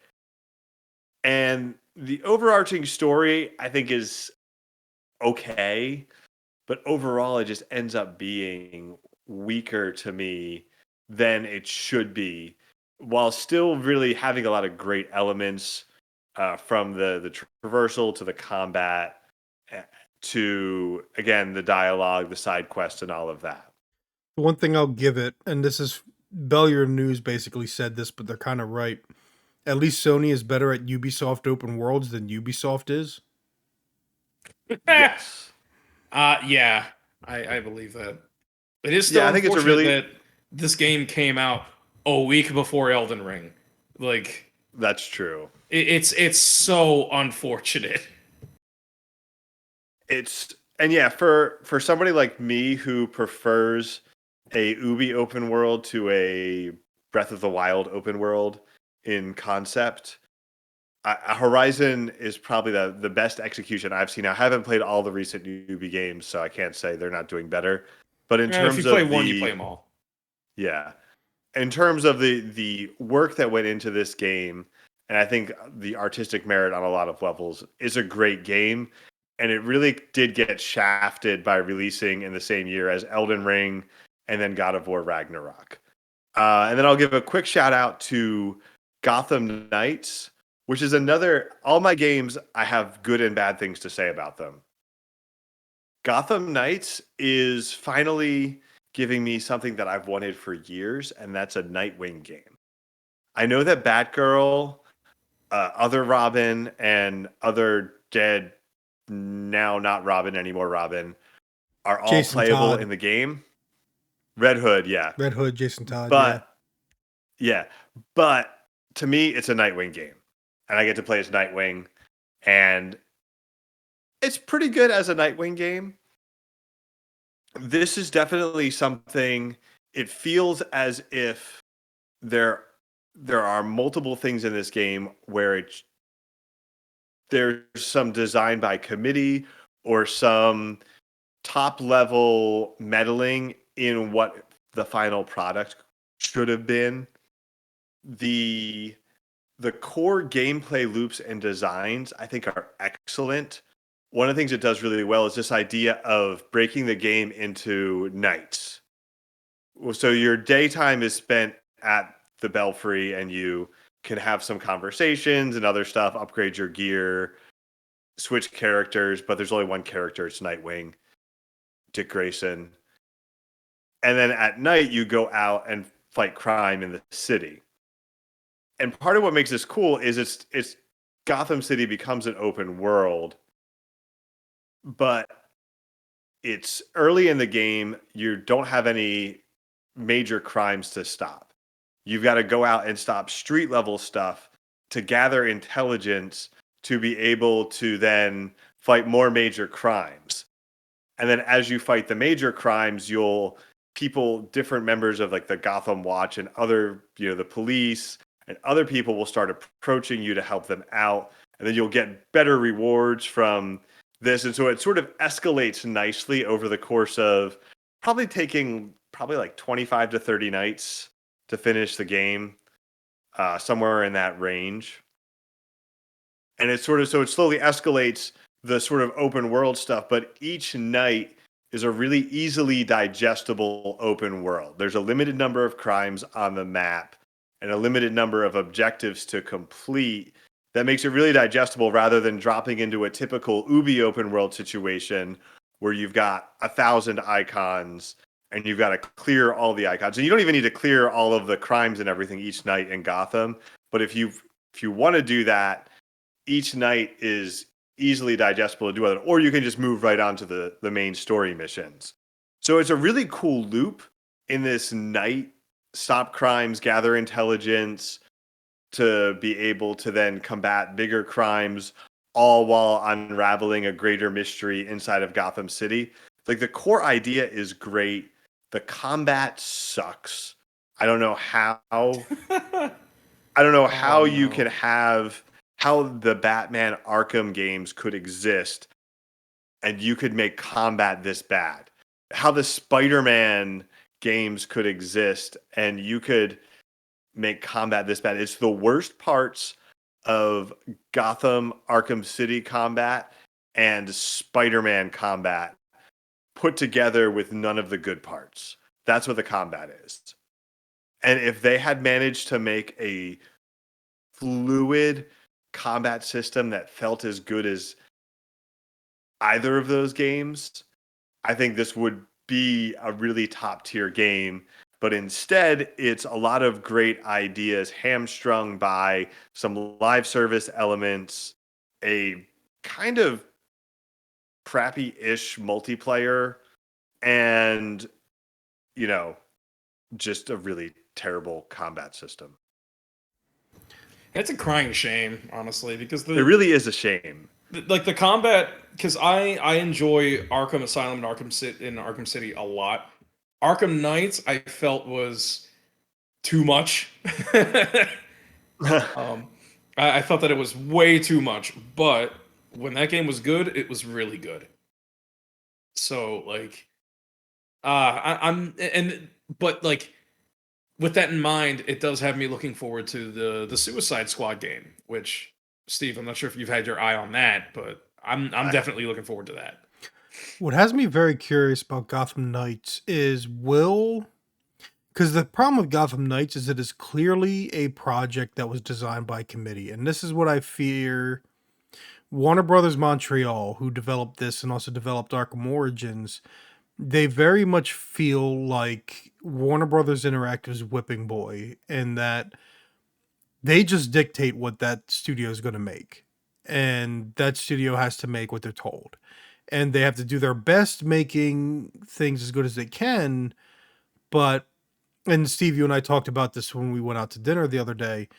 Like, this game feels like it was supposed to have microtransactions and loot boxes, but when they saw, firstly, how many countries in Europe were making them illegal, and then other issues, they like pulled them all out, and now you just get everything for free within the game. But it still doesn't fit. Or maybe they saw the reaction to Marvel's Avengers and were like, oh crap, we gotta. I was about to mention Marvel's Avengers because it kind of sounds like that's what they were trying to do, was like make a game that's kind of parallel to that. Guys, the combat feels worse than Marvel's Avengers, if you can imagine that. And the combat in Marvel's Avengers, I haven't played it. Was it not good. Like bland. I played the beta and it was not very good. Oh my goodness, that's terrible.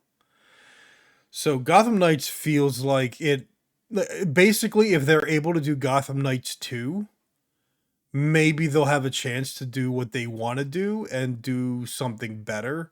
But this feels like this feels like a work for hire, basically.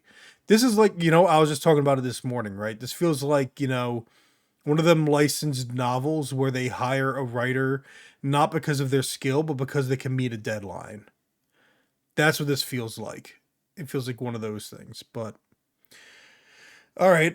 Before we get to our final game, I will now do my monologuing on 4 different games, and I must laugh at Steve at the beginning of this podcast said he needed to provide some variety, and here I have 4 games that none of you played, and are unlike anything else on this list for the most part, well, with one exception.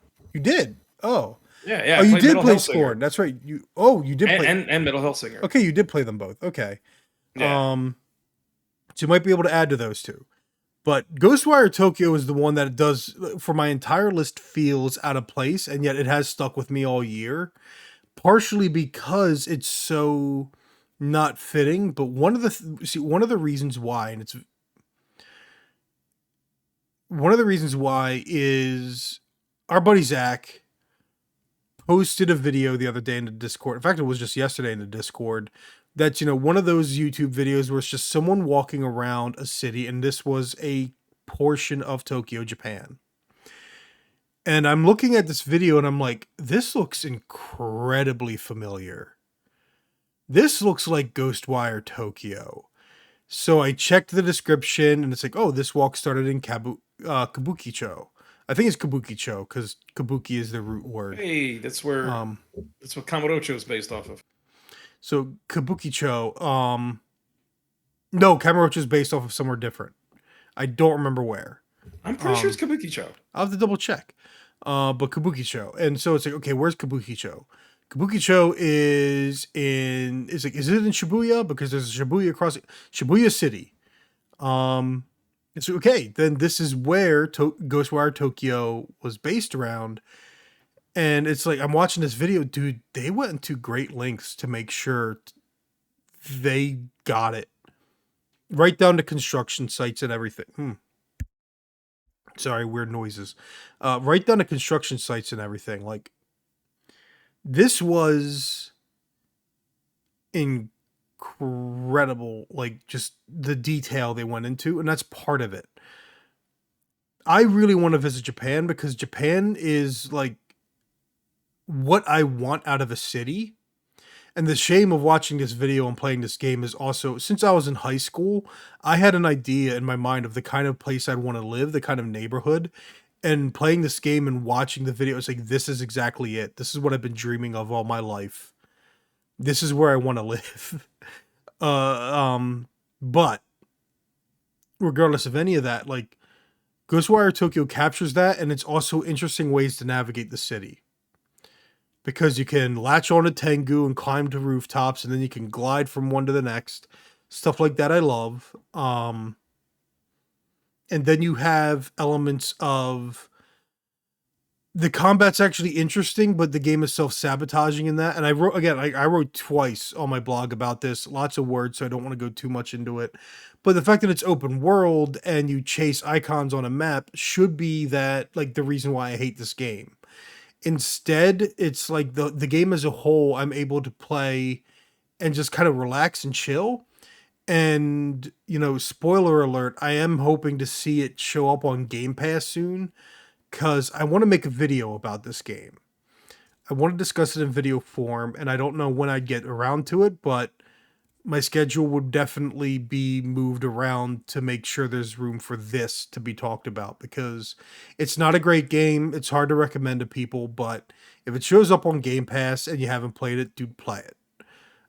Give it a try, see how you like it. You're not going to love it. It's not going to be anyone's favorite, but it's got that special something, like Gravity Rush.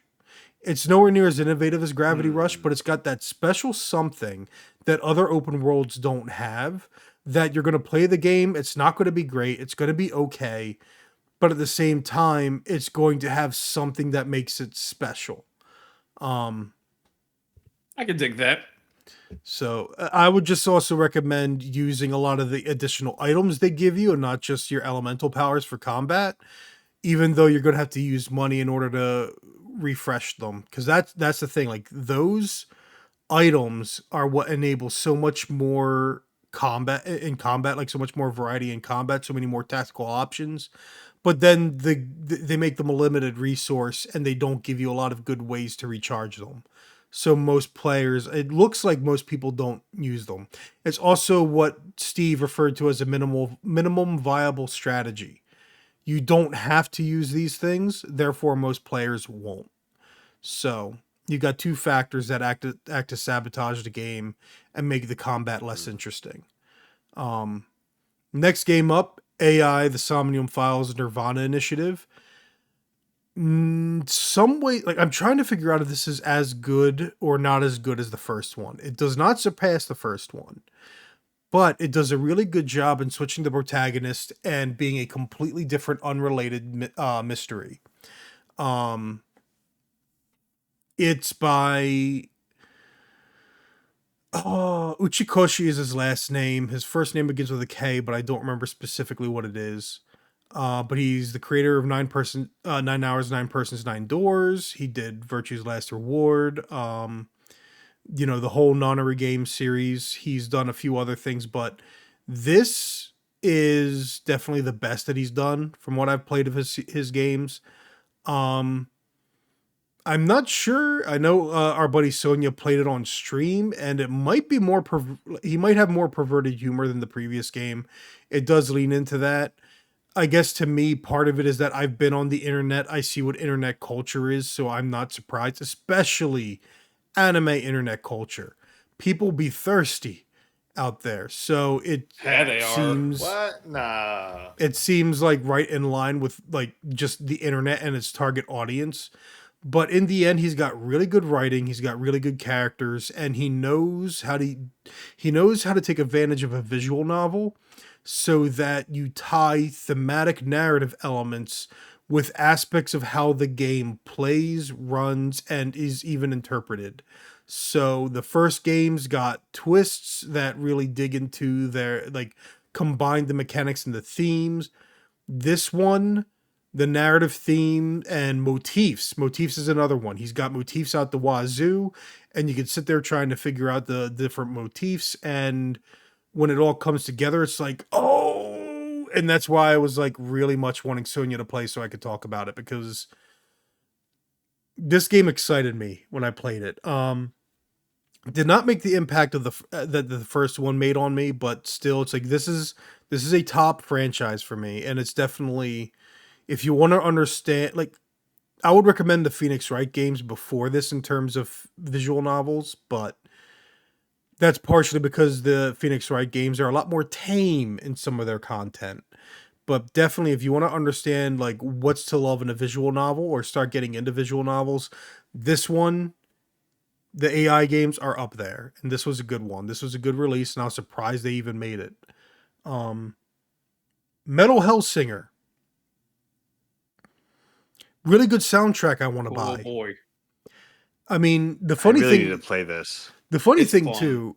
Here's the fun. Okay, so for all of my life, for the most part, I've not been able to really do screaming and growling vocals for the most part. I am getting a bit more tolerant of them, but they really depend. This game mostly does them well. Mostly does them in a way I can enjoy and tolerate. I love nearly every musical track on here, even the one by the guy that you hate, Mr. Well, starring. I don't the hate guy him. that He you just devalues every product that he's a part of.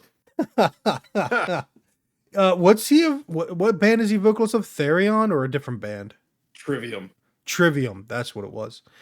Matt Heafy just devalues everything that he's a part of, and he ends up in so many things. Oh my goodness. I like Trivium. Let's fight. Is this another Sonic Heroes moment? I mean, see, the thing is, he's well respected and people like him a lot. So it's not surprising to hear. But when I hear about this black metal project that he started that has Ezon, who's like the frontman of Emperor, who's like highly respected, and they come out with a project that is mid at best, I'm like, how do you do that other than if you're Matt Heafy? It just It's doesn't like- gel with. I've seen so many like super groups that just don't add up well. Sometimes you just don't have the synergy. You just don't work well together. And yeah, but a couple of great artists released some mid crap because they just didn't have it. And when I saw Megadeth and Lamb of God back in 2021, Trivium was there too, and boy, they were not good. They sounded tight, but you don't go to a crowd, especially in Philly, and say, "Hey, this other city, that was the best crowd of this tour so far. Let's see if you guys can match up." You don't do that. Yeah, you don't do that in Philly. That's You don't asking do for a that. shiv. Ugh. But no, Especially in Philly. Metal Hellsinger is a really good, repeatable game whose mechanics are very solid. Metal and rhythm-based shooters go hand in hand. Like, I don't know. I was gonna say ravioli and ricotta cheese, Like cookies and inside. milk. Cookies and milk. Pepperoni on pizza. Like, however, whatever combination you want to have. It's like As long as you don't microwave it. make it soggy. Then you really microwave pizza is the Matt Heafy of pizzas. Yeah, I mean, dude, yeah. You have an amazing pizza, then you throw it in the microwave. That's like Matt Heafy. It's like if Matt Heafy ran a pizza shop. It would just taste soggy and disappointing, despite all the parts being good.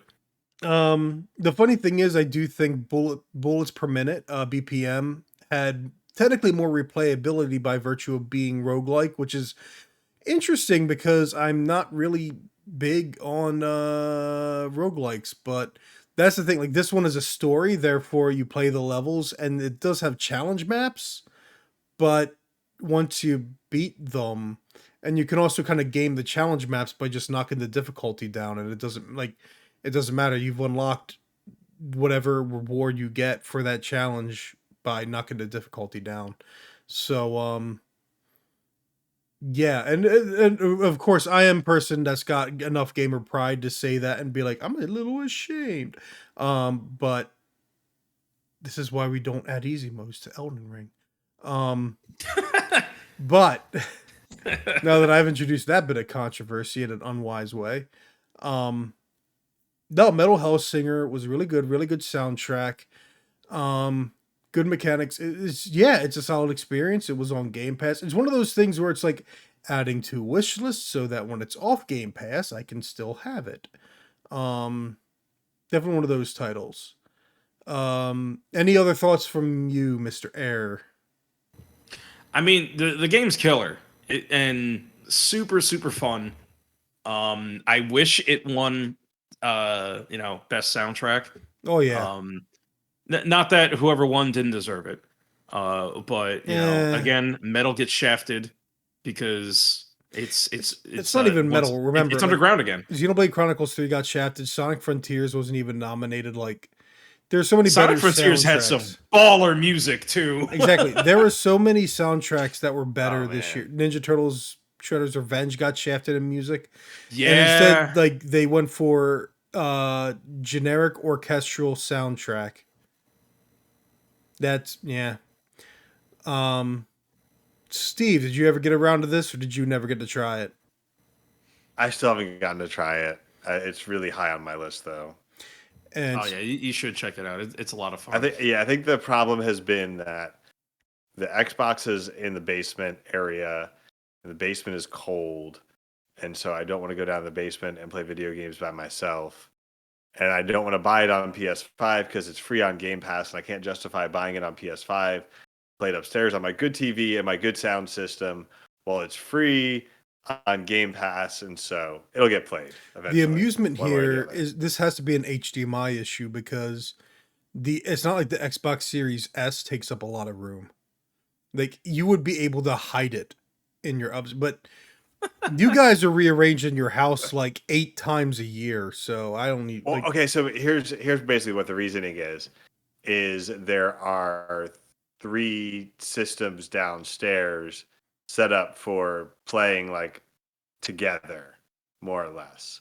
So I would have to that if I took the Xbox S upstairs, then there would be an empty TV. Then I'd lose a space downstairs. Just so I don't sound too bougie, too, like I paid like $20 for the TVs downstairs, and the other systems are like a PlayStation 4 I bought in 2014, and a PlayStation 4 Pro I bought in like 2018.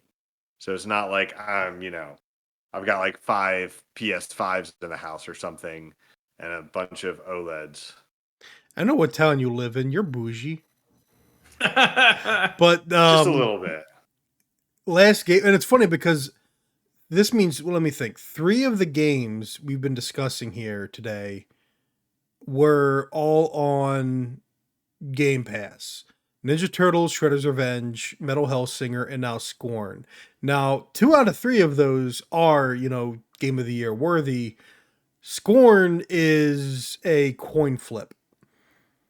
It's Scorn is rough, man. It's probably one of the most interesting games that'll live in your mind for a couple of days and then you'll forget you played it because the combat was bad. And it's weird to say it like that because it is visually incredible. It is conceptually incredible. There's definitely narrative stuff going on in here without it telling you anything. Like again, you Vadi Vidya, make a Scorn video, right? Like dig deep into Scorn and give me a lore video on this. Like instead of just Elden, take a break from Elden Ring. Give me a Scorn lore video, right? But it's 50% fun to play. Some of the puzzles are too much of a headache.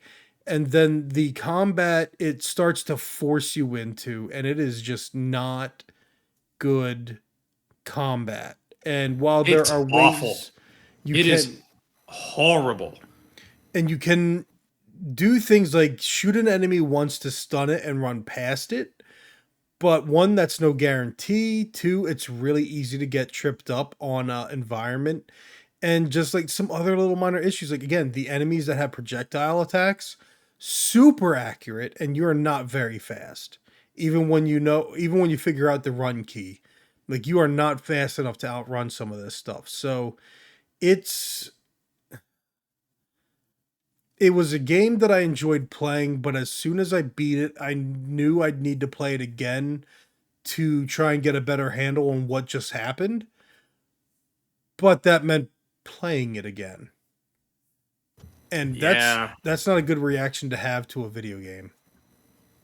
and well, I I stopped playing it. Like I was like, yeah, I don't want to deal with this anymore. Like that, the combat really is such a sore spot, and it's one of those things where I was thinking to myself, like, what would have been so bad about this game being like an HR Geiger missed, right? Where it's just a series of puzzles, and you walk around this area just trying to piece together what's happening, and it doesn't tell you anything, right? Yeah, I What would have mean, been so bad about that? to an extent, I appreciate having more defense than most, walking sims with horror elements. But basically, you needed to remove 75% of the enemies in the game. And I really do mean 75% because they have way too many. For a game that's not about Yeah. combat, they have way too many. And it's like you go from being horror to being annoying. So it was. Or maybe instead just have situations where the only thing you could do was run away instead of lock Yeah. you into combat. There's You a know, couple there there are were a other couple ways to times, do yeah. this. There are a couple times that they had that, but no. Oh, and you have that thing on your back that like does damage to you like every now and then, and there's nothing you Yeah. can do about that. That wasn't okay. Like that's not okay. Like being damaged because you messed up makes sense. Being damaged because story says so. How about we don't do that? No, it is getting late and we are running long, but we do have one more. The one that I saved for last, but not necessarily reflective of our favorites. Just the one it made most sense to hold this one for last because we all did play it. I'm pretty sure we all beat it. I did not And beat it. I have not beaten it. oh, So oh, there we go. We got God of War Ragnarok. I'm about halfway through, just to let you know. So then me and Steve beat it, which means technically we are overdue for a spoiler cast on it. Yeah, we are. We have to keep this one like totally spoiler free because Joey hasn't beaten it, and it's really hard to even talk about this game without spoiling this game. This is true. Yeah. This is true. My dad beat it before I mean, my dad beat it in like a week. I was like, good Lord, man. And it's pretty Got big. nothing else to do. That's the funny thing. I do wonder if it is a little too big, but I mean, after I will Elden say Ring, it's too big. after Elden Ring, it's kind of hard to be like, yeah, this is too big. And then it's like, I played Elden Ring. I put over 100 hours into it. That game is huge. But in some ways, this is too big. And there are some moments. The thing is, I would say the real funny thing about this game is the story is an unquestionable improvement over the first one. By the first one, I mean previous one.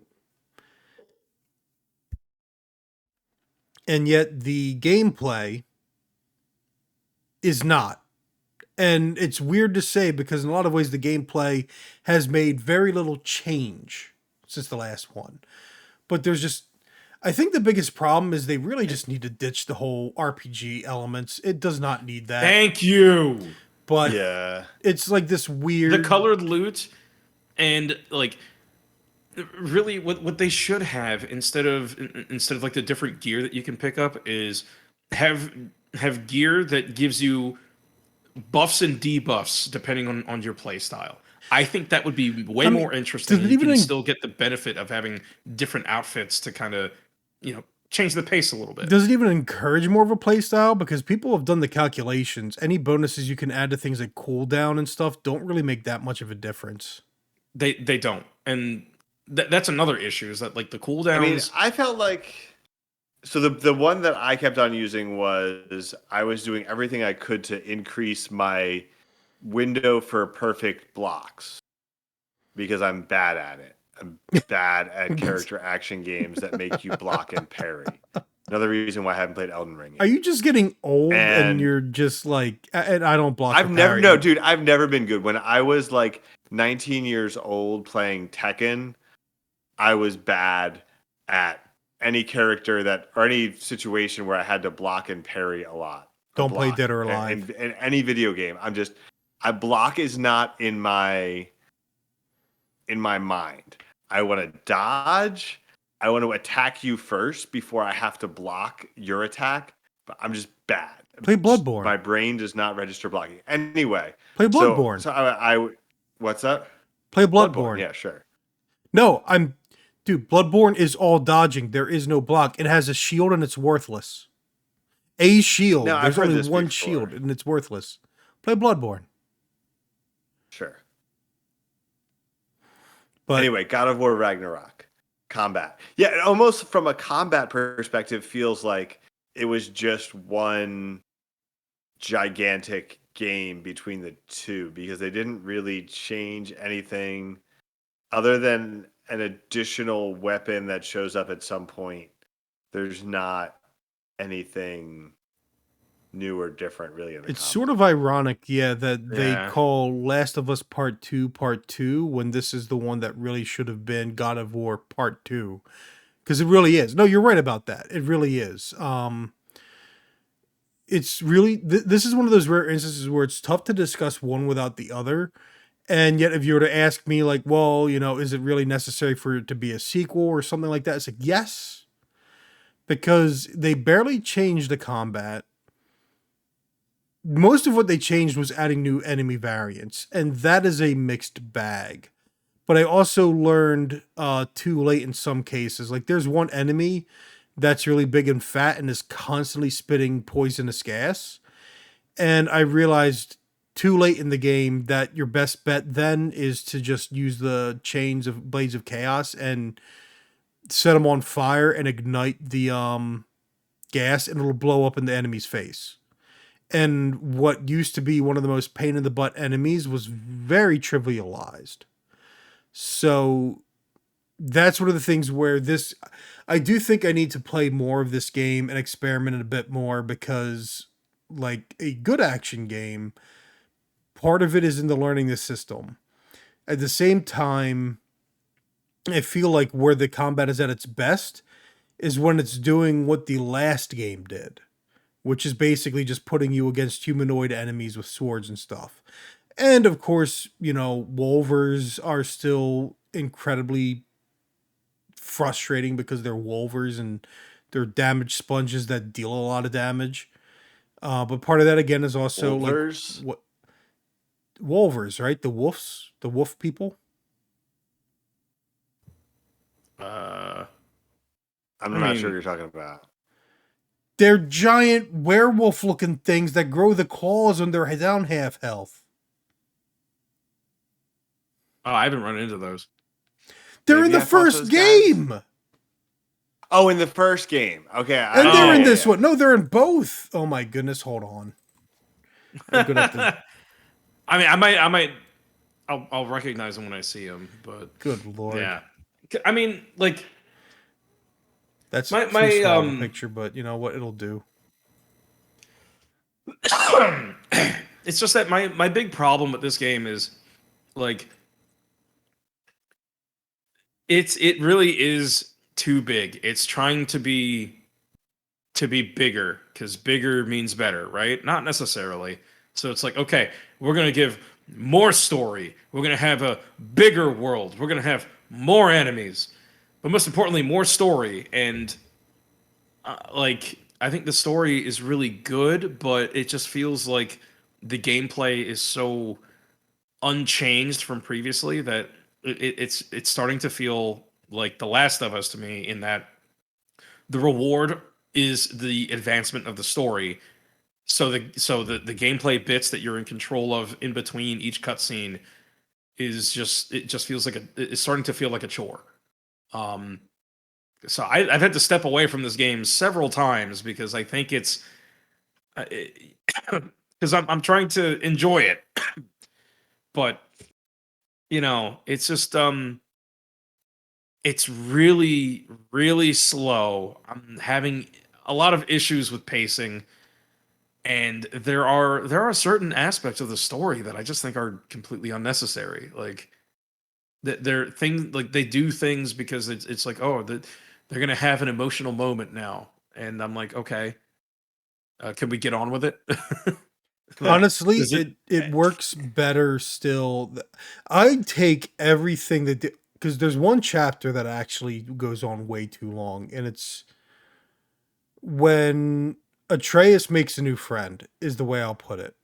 That Yeah, I chapter know That that part you're talking about. chapter. is way Love that too long. chapter. You would love that No, it's not too chapter. long. It's It is way too perfect. long. You're taking too much time doing tedious crap.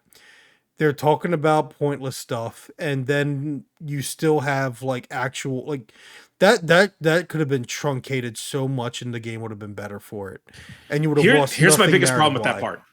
Here's my biggest problem with that part. Like twice, it's like, okay, you can leave now, Never mind. and then you can't. Yeah.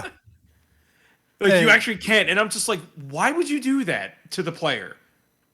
Why would you do that? but the funny thing I will also add to what okay, to go back though, because one of the things this game does better is, and we've talked about it before, God of War 2018 clearly had cut content to the extent that you had moments where Atreus would just have these drastic, bipolar mood swings. And there was supposed to be more in between. And they had to rush the character development. And it might even make you hate the game. I hate the kid. But here, the funny thing here is they had to truncate the possibility of two different games. And you could see in a lot of ways where a second game would have ended and then a third game would have begun, or like what the story would have been for a second game and what it would have been for a third game, because they were wondering about that. Like they said in interviews, it's like we were wondering if we wanted to do this in 2 games or 3 games, and they decided on 2 games, and I can understand why. Um, but even then, it feels like everything moved as it should, and I liked it. I mean, I liked the story a lot.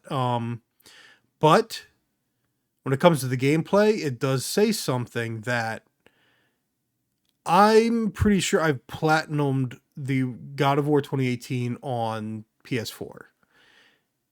And I would probably get all the achievements on Steam as well.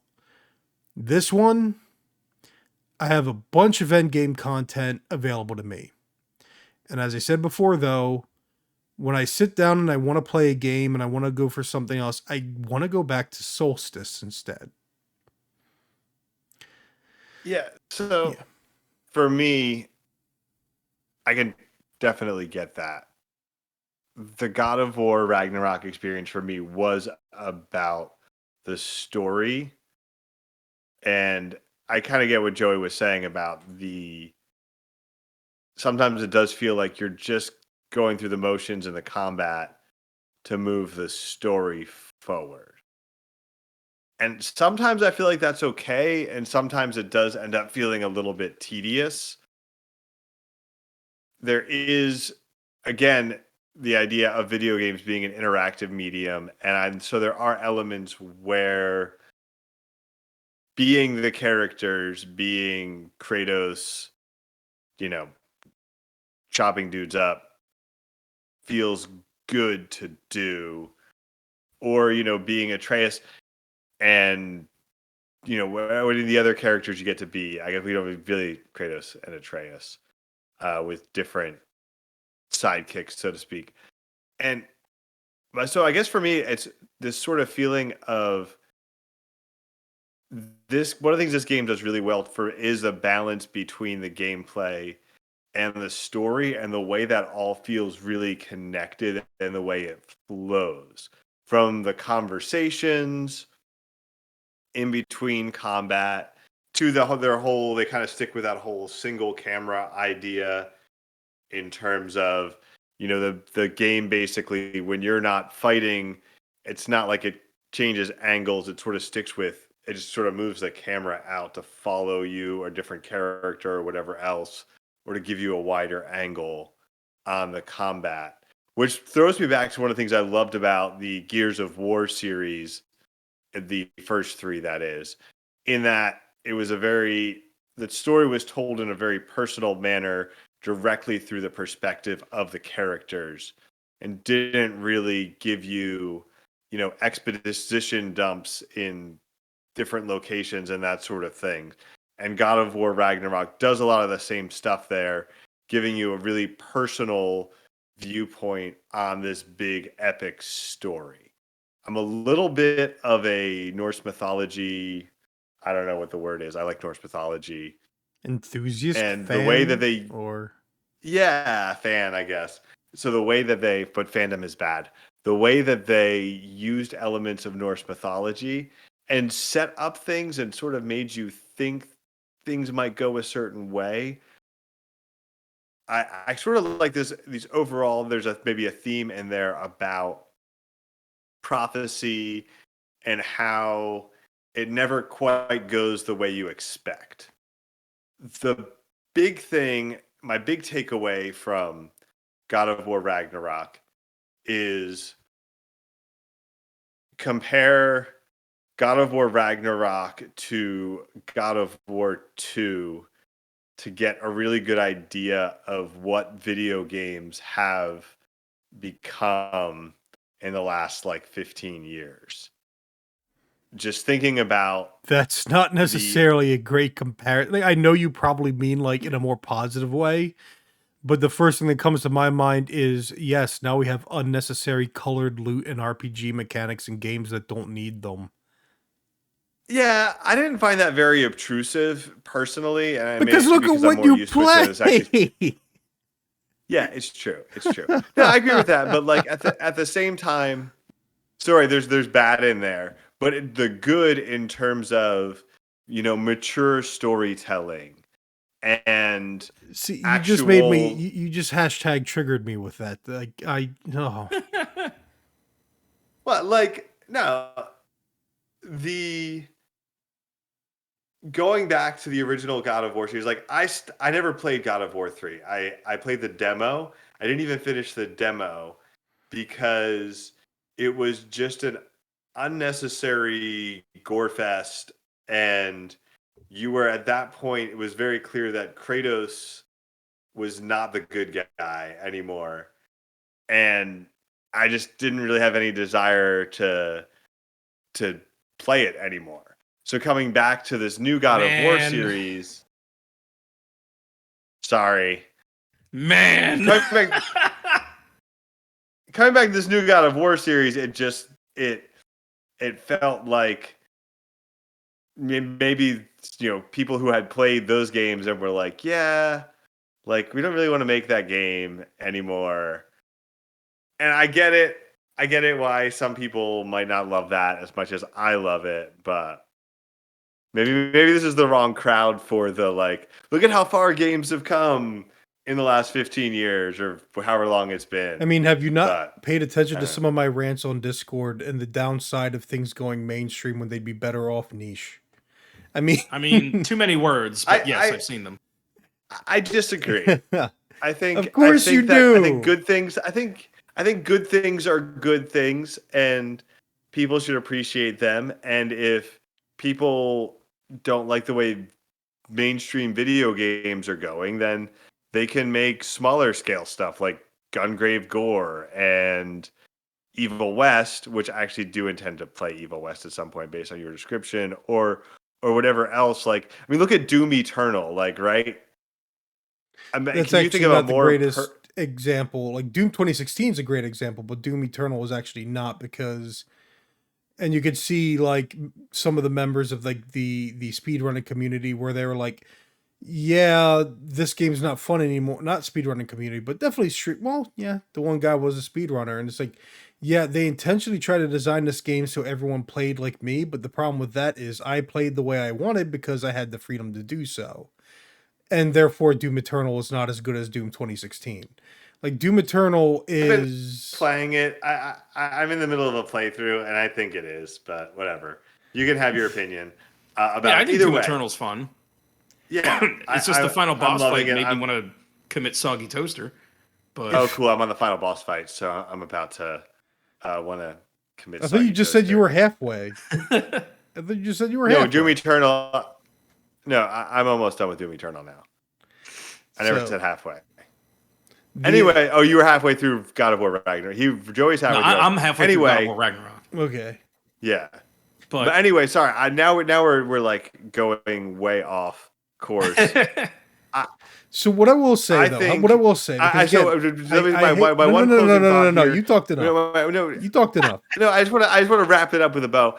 Is that the one thing I will say is I do feel like this is an example of how we're getting oversaturated with cinematic games, and we've gotten really good at it. But maybe there's a point where we need to step back and make some more fun games and some less important games. So just keep giving Sony money, and then. Sorry. I mean, A Plague Tale exists, Sorry. so that's not made by Sony.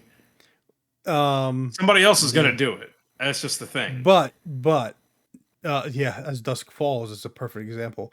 But that's the thing. Like, I do want to touch on, like, you use the dreaded mature word to describe a story, and I hate nothing more than that, because one of the biggest issues of the industry right now is pretentious people that are still ashamed of video games and want to prove that to mommy and daddy they're a legit medium, even though mommy and daddy do not care. And I know that's not what you think, but that's how a lot of people think when they talk about that. And to me, it's like, and also it's just people get really wrapped up in like glitz and glamour of production values, and so many games look good, and this is true of movies too. It's like then when you think like 5 seconds about the story or the dialogue, it's like, this is stupid. This is not actually good, or this is someone's really awful fan fiction. Like it's yeah, and but to that point, like Marvel's Guardians of the Galaxy, God of War Ragnarok actually manages to do it. God of War Ragnarok is a really good story that hits on a lot of actual mature themes and does them successfully without soapboxing, without trying to like make me feel like an awful human being for any reason. Like it does a good job of considering, even like it takes mundane ideas and makes them extraordinary, but also mixes them with actual extraordinary problems that you never encounter in the mundane. It is an actually good story, period. Not good story for a video game, good story, period. And this is nothing new for the medium, which is what drives me nuts. Because more than 20 years ago, and I will always say this, more than 20 years ago, we had Final Fantasy Tactics, which was dealing with class warfare, was dealing with the aftermath of, a decades-long war, was dealing with corruption in the church and the kingdom, and was dealing with what it took to basically what it meant to corrupt yourself in order to get what you wanted done, even if you were doing so for quote unquote good, or what it meant to keep your honor and yet fade away into the history books as either a heretic or into obscurity. Like, Final Fantasy Tactics dealt with all of that in the mid to late 90s, and nobody references it because they'd rather whatever crap people are trying to peddle as quote unquote mature now. Like, no, dude, video games do not need modern legitimacy. They do not need to ape Hollywood. They can tell good stories for all mediums, not just for video games. So, sorry, this is my soapbox rant, but it's just one of those things where it's like, again, you talk about going back to games. Dude, I'm sorry. I am not ashamed of games that I played 20 years ago. and I don't So see any reason why anyone should be. And just because you can make higher I, fidelity and you can pretend you're Hollywood does not suddenly make you better than what we were doing 20 years ago.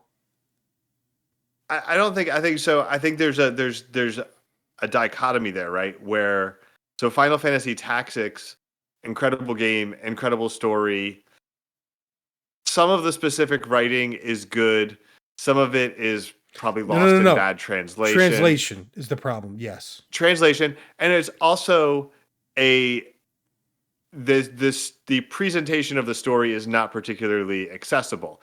And there's nothing wrong with that. There's lots of great works that are not accessible. What I'm talking about, at least to some degree, is so God, what Final Fantasy Tactics was like a, I don't know what the rating on that was, like a T Teen. rating It was probably. teen rated. What's that? Teen. Yeah, teen rated. But so what I think is this divide between a mature game in that it has an M on the front because No, we're I'm not even going talking about that. to I'm not even talking about that. yeah, no, but that's kind of what I was getting at, was more just this idea of a of the original God of War series as sort of an M game that wasn't particularly mature in the storytelling, which is in the way incorrect. it treats. What's that? Silent Okay, Hill I feel like 2 this is my and Metal feeling on the Gear original God of War Solid. series. I've played the first two games twice, and I never actually played the third game. It's so much fun to kill everything and chop whatever, all of the gore and smashing and killing we can imagine. And then at the end, it's sort of like, but was it all worth it?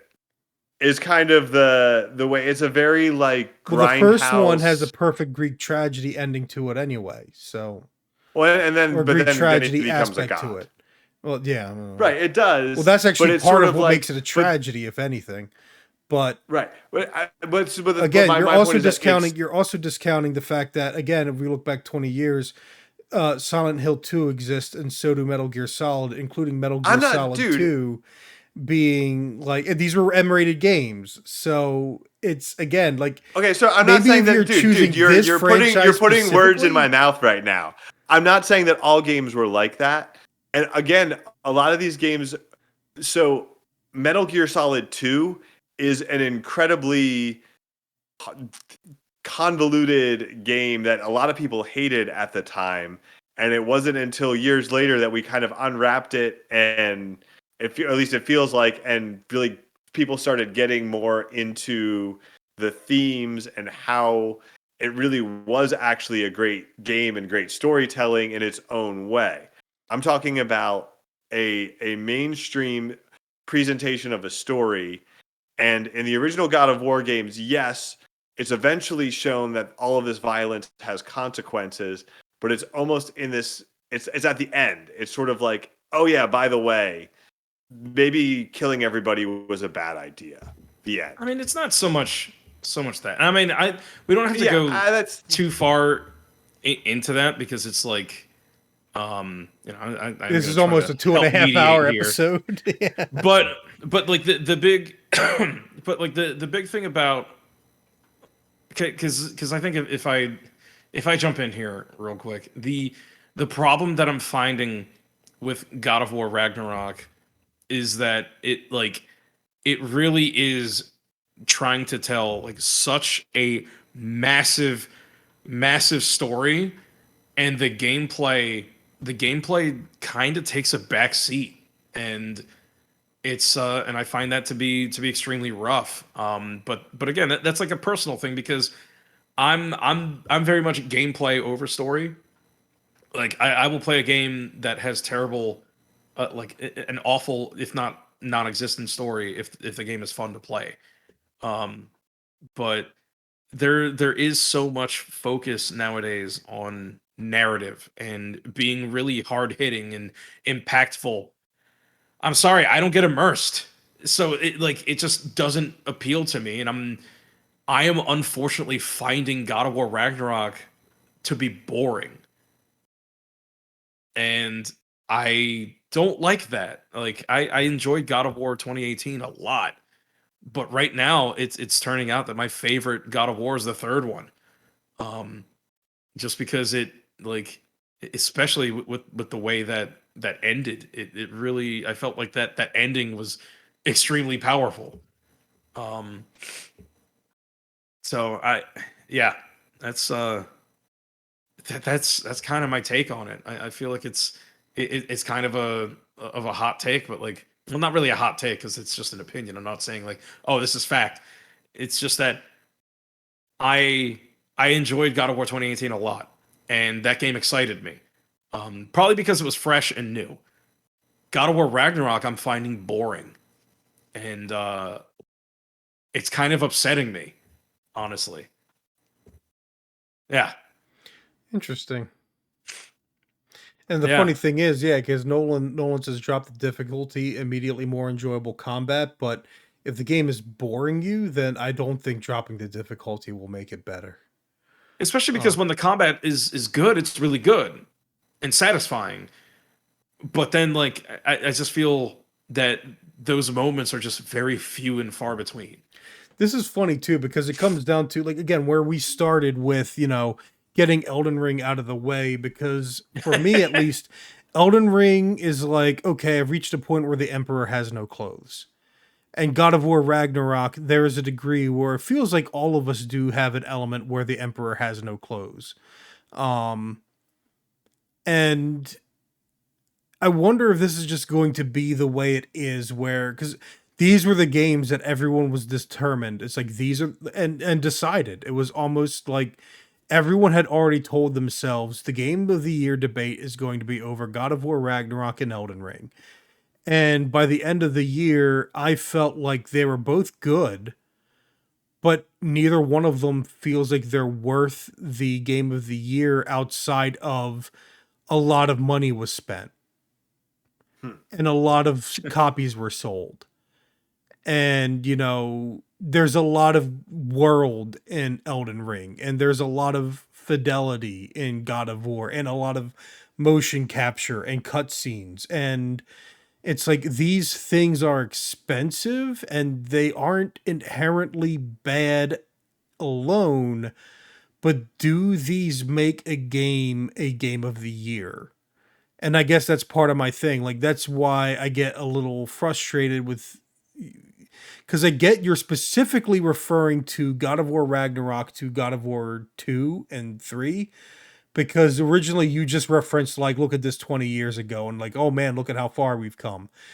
Right. So And no, but I'm you were, specifically talking about. So just to clarify, but I'm specifically I talking about the know, point of cinematic storytelling in video games.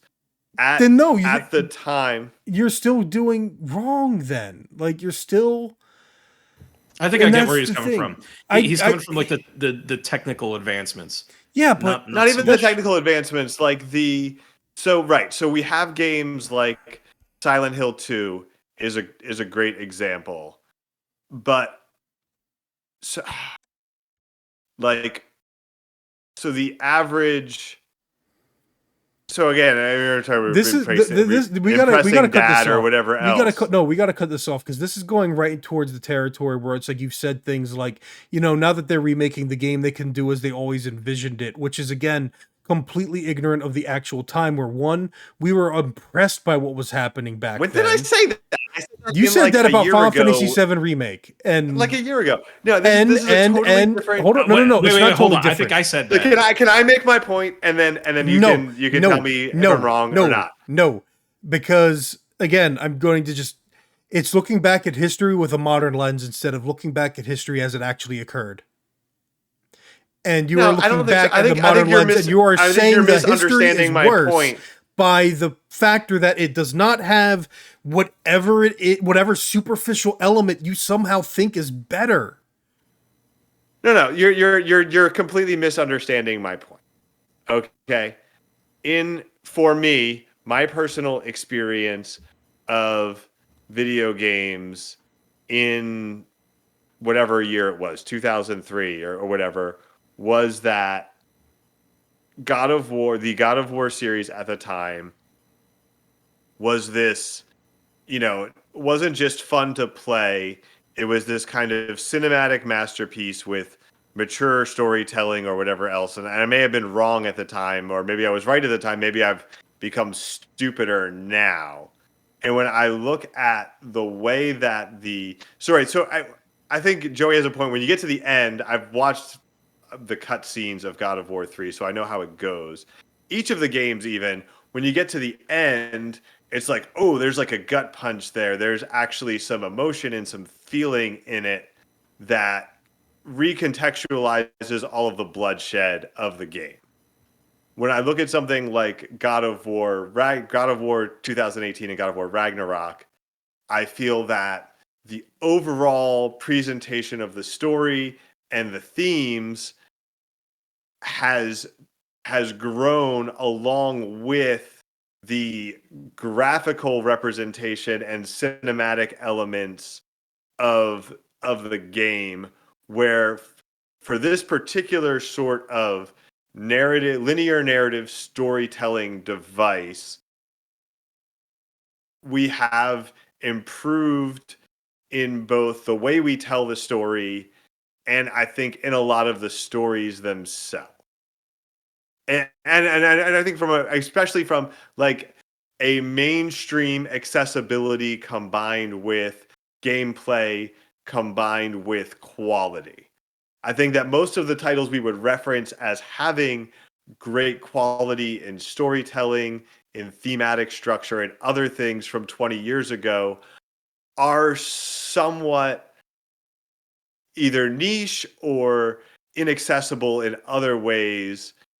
Who cares about who can access it, though?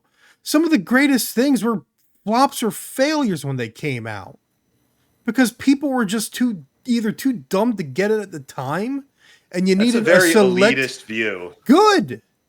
Sometimes this is my alcohol talking, but sometimes I am so sick of the appeal to populace kind of fallacy. The idea that just because something is popular, no, some things became legends because a handful of elites said, you're all stinking wrong. Like, I don't care. Like, it's not about being popular. It's about there's nothing about accessible about it, because again, in order to be accessible, you have to lose something. And this is what I said about mainstream and why it's better for some things to be niche. Because if you have to lose something to make sure Joe Blow, who doesn't even want to think about the change in his pocket, no, I'm sorry, that's not improving something. Or maybe because I'm saying this because it is God of War Ragnarok, and I'm gonna compare this to, say, The Last of Us. The God of War 2018 and God of War Ragnarok wanted to take God of War in a more cinematic direction to make it more story focused, not necessarily to make it more accessible. And that's the thing, especially because of the technology that we have nowadays, you can tell these crazy, robust, and dynamic stories with these extremely cinematic camera angles that don't sacrifice, that don't have to make some crazy sacrifices in processing. I can't say that every single game nowadays is trying to appeal to popularity. I think what's happening is that there are a lot of people that think they can tell really good stories, and then but they really don't. That's what I think is happening. They just have the production value to trick people into it. Right. So the production value. But to rewind back a bit, because here's the thing, again, if this really was just about comparing God of War to God of War, I would have less of an issue. And I was about to back off. But that's the thing, Steve, that you just made it broadly about cinematics. And no, I can't agree with that. Because I don't think he did. But... Well, that's what he was saying. So all right, let me put it this way. Can I put it this way? Let me give you an analogy that makes sense. When you ask a film critic or a music critic or anyone else, what's the best movie of all time? What's the best album, the best songs of all time? There's going to be a balance there. They might say, I love, I love progressive metal. But at the same time, I recognize that, Dream Theater Scenes from a Memory is a technical masterpiece, but in terms of the best music of all time, maybe it's not really the best artistic, doesn't have the highest artistic value as music as other pieces of music that accomplish both technical excellence and a level of accessibility of that anybody can sing along with this song rather than just simply being about great guitar playing or that sort of thing. Same goes with movies that, we think of the greatest films of all times. They're films that both have depth, have great thematic content, that are technically excellent, and are presented in a way that a larger audience is able to appreciate those aspects of the film. So all I'm saying is I think God of War Ragnarok is a step forward in some of those ways for games in combining all of those things. Not saying that we didn't have amazing stories in the year 2000 in video games, or that we didn't have a lot of other great things 20, 25 years ago in video games. I'm just saying we're getting better at putting all those things together in a total package of something that transcends, I think, multiple facets of media. That's what I'm saying. Nah. I mean, granted, I also disagree. I mean, the whole idea of a best of all time is just designed to sell articles and magazines and everything. It's an actual critical fallacy itself, because it ignores, again, the significance of history. I mean, if you care about those other ones, I mean, but that's the thing. If you care about what, like, those opinions like that, but like, I'm gonna draw it back because we do need to wrap up. But I'm gonna draw it back here, and again, so what I will say, because I sound like I'm actually hating on God of War Ragnarok, and again, like I said, this is like Marvel's Guardians of the Galaxy for me the year before, where I was completely surprised to enjoy, especially a Western AAA game, this much, because that's the funny thing. Western AAA games are good at pretending they're very good. They're not actually very good most of the time. This one, I mean, and that's the thing. I'll definitely, for Sony in the direction they want to go, God of War 2018 and Ragnarok at least have gameplay. They have actual mechanics. They actually want to be video games. And yes, they are also telling a story, and it happens to be the story it is telling is actually genuinely good. It's not good for a video game, as I said. It is actually genuinely good, and it tells very good things. And if we compare it to what was before, again, I mean, hey, by your logic, I never played those original games, so technically I wouldn't be able to compare it either way. But I also imagine, yeah, it does a lot of things better in terms of narrative than those other games that don't even have to do with cutscene quality or fidelity, but have to do with just writing in general. And part of that is because Cory Barlog himself does have film experience. So, of course, that's going to factor into it too. But Steve Erickson, of course, was more of a game developer, though. And he's the one that directed this one. But jumping back, I mean, this is a good game. There is no doubt about it. But I'm not about to just look at history and just assume today is better, or that because the technology today is quote unquote better, it's producing something better by default, or just like has the advantage. Because, I mean, look at Undertale. I mean, as much of the fandom of it sucks, Undertale does a lot of incredible things, and it does it with 8-bit retro graphics and no voice acting and no high fidelity cutscenes, and it's probably a heck of a lot more meaningful than most AAA Western games that most of what Sony's produced for the PS4. So I haven't played it yet, but that's on the list. Yeah, so I mean, this got real heavy, real heated, real fast, but I mean, this is something I care about. I love this industry. Like, I love this medium, and the only thing I get it, and but this was I don't know. We'll talk about that offline. Yeah.